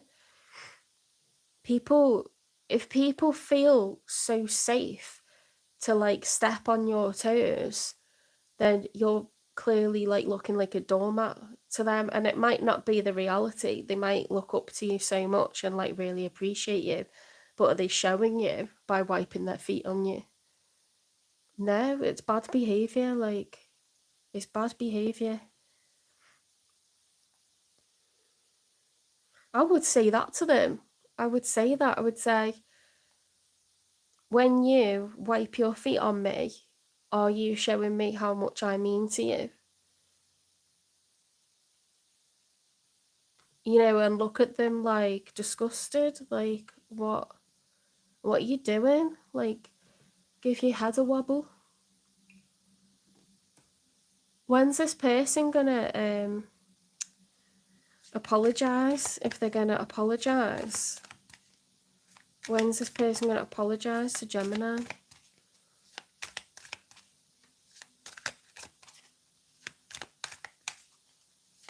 Geminis, like, not a lot of people know this, but they're like a very emotional sign.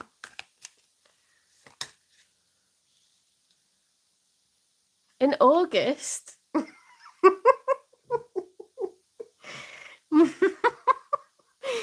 Oh my god. I think this is like this relationship is going to enter a new phase in August, okay, with that Ace of Wands, because you kind of need to be more assertive and they need to be less arrogant, and there's going to be a whole new phase in August where you guys, you know, like each start doing what you need to be doing. I think you're married and I think this is a long term, very, very ultra long term situation. Could be retired, you could be working.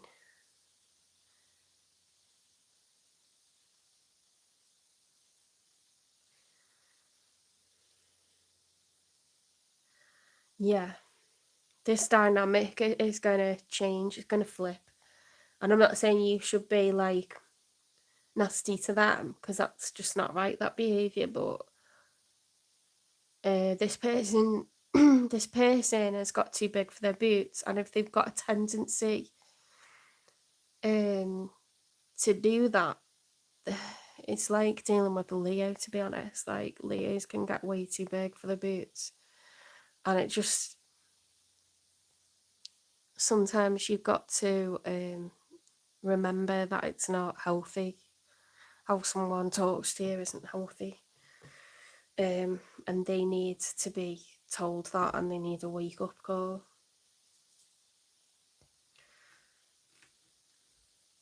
What's the nature of this connection, please?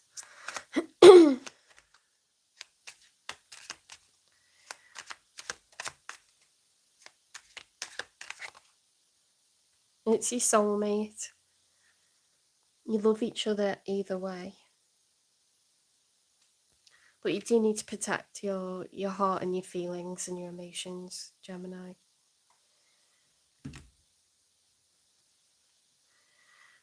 Why is this person not apologising with this Page of Cups? Page of Cups reversed.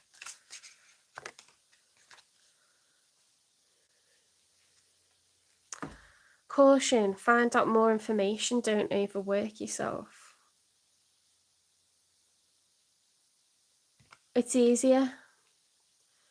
If they find it really uncomfortable to apologise, it's easier for them when they don't. It's less work, goes away.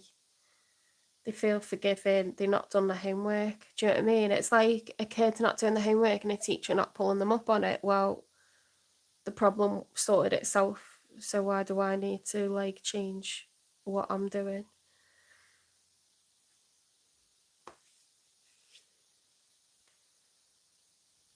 Yeah, let's get this one. What's your advice for Gemini, please?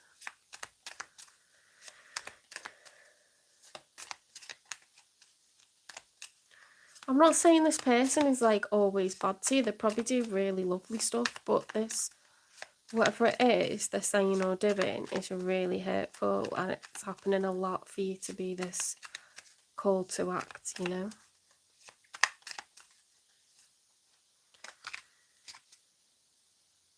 Optimism, reflection, and movement. That goes very well. Optimism, after each rainstorm, there will be clear skies. Okay, so you might get clarity on, you know, what you kind of like thought maybe you're being oversensitive. You might get clear on it and think, no, I've actually let this person get away with like really bad behaviour. Like, would I feel okay saying these things to them? No, that's why I don't do it. So it's hurtful, and whether they think it's okay or not, you know, or if they appear to feel guilty afterwards or not, they're not stopping it, and they need to stop it. They need to consciously make an effort to stop it. So be optimistic, because although it's like difficult, it's going to get better. Reflect, peer into the endless ocean and see what peers back. I mean, I don't really need to elaborate on that one. That's just like,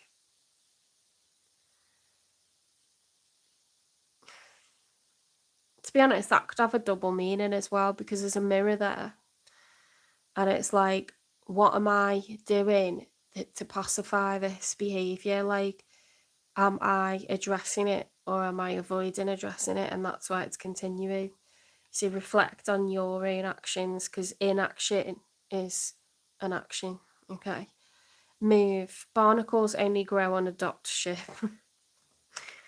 Okay, so yeah, that's like the judgment to me. That's like, come on, let's get it moving. Let's start being different. You can bring this change in before August. Doesn't got to wait until then, has it?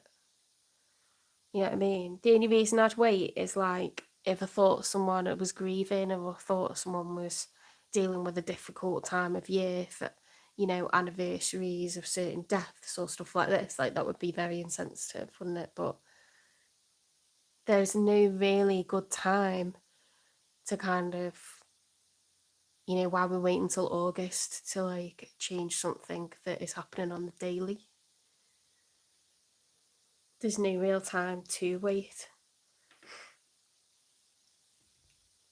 I just think by August, you're not going to be living this like, you know, like really difficult behavior anymore. I don't think it's going to be like a problem from that.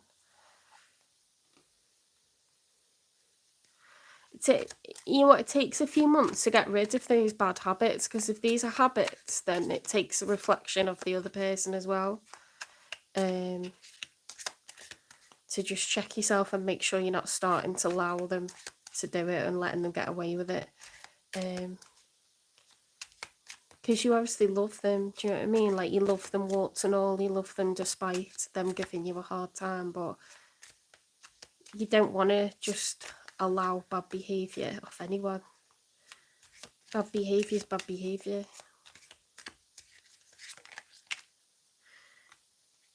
Get focused. To attract what I want, first I get clear on what it is that I desire. I envision it for a minute or more every day, feeling how it would feel to have this in my life, what would I do, how I'd react, and who I'd tell. I picture it all.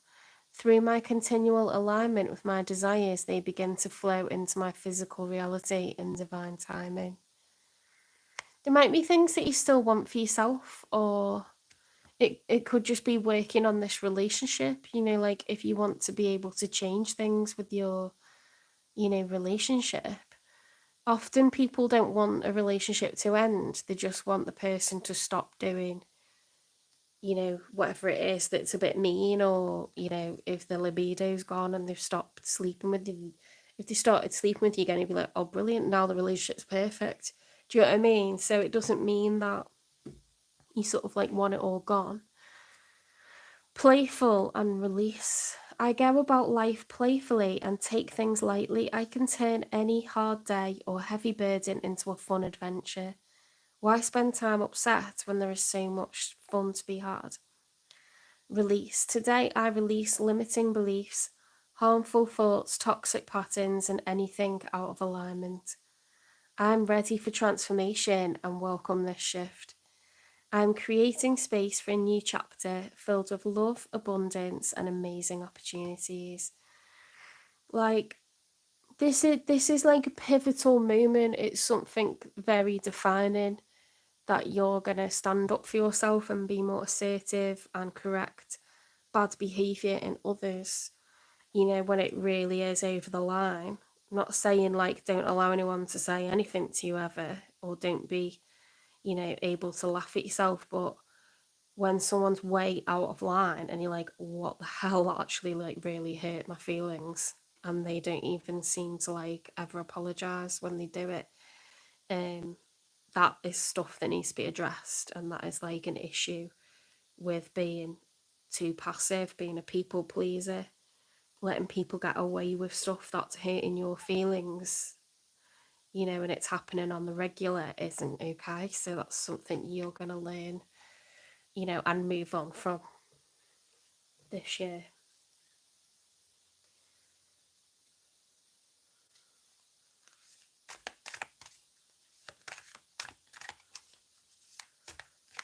I think it's really difficult, isn't it, when you love someone loads, you don't want to criticise them because you know it's going to cause problems.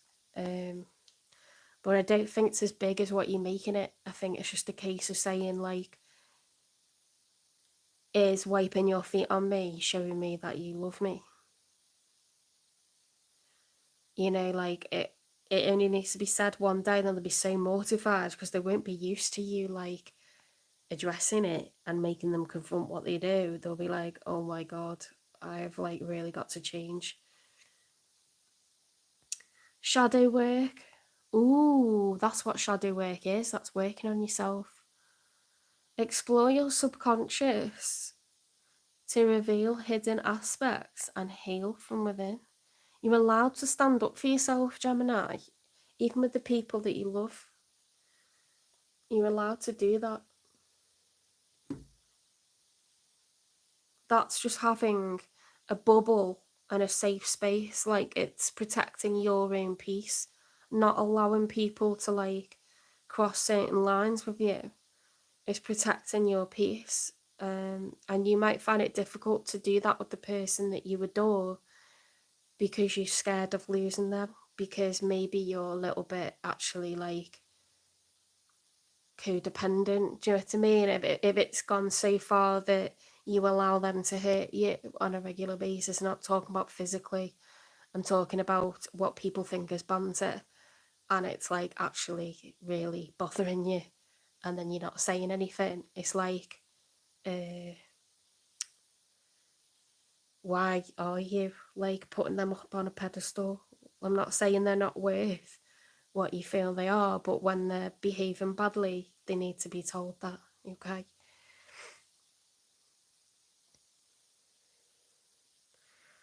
Right, I think that's I think I've picked, yeah, I did this for Taurus and it was nice, so I'll do one for you. An angel number, please, for Gemini.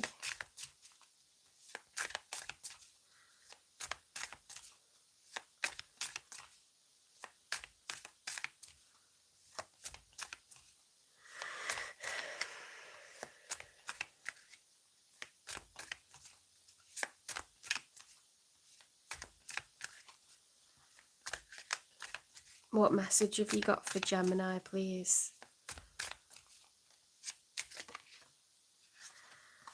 555, change. Encouragement, support, obstacles, battles, calling, restructuring, creative work. You are going to level up. It might not feel good initially, but it will prepare you to handle the greater things in life for your highest good. That is the why you've been looking for. Push through it. There's rewards waiting at the finish line. So you'll notice that something really good happens. You'll get some good karma when you address this issue, okay, within your relationship. All right, take care, Gemini, and I'll move on to Cancer.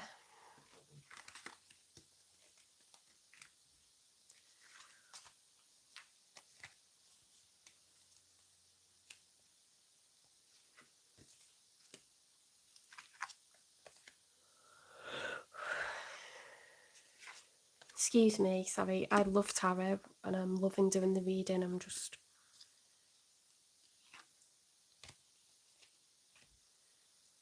I've been really busy doing the thing I detest most in this world, which is folding clothes and reorganising the drawers. I won't be able to find anything for work tomorrow. In fact, I'll get my outfit out. I'm one of these people that the clothes go into the cupboard tidy, and then I start looking for stuff, and then I get really tired after work. I'm being honest, right, with you right now. I kick clothes into the wardrobe, or they roll out, and I pick them up and fling them in, and then shove the door shut. I'm sure someone has that habit somewhere. If I could pay anyone to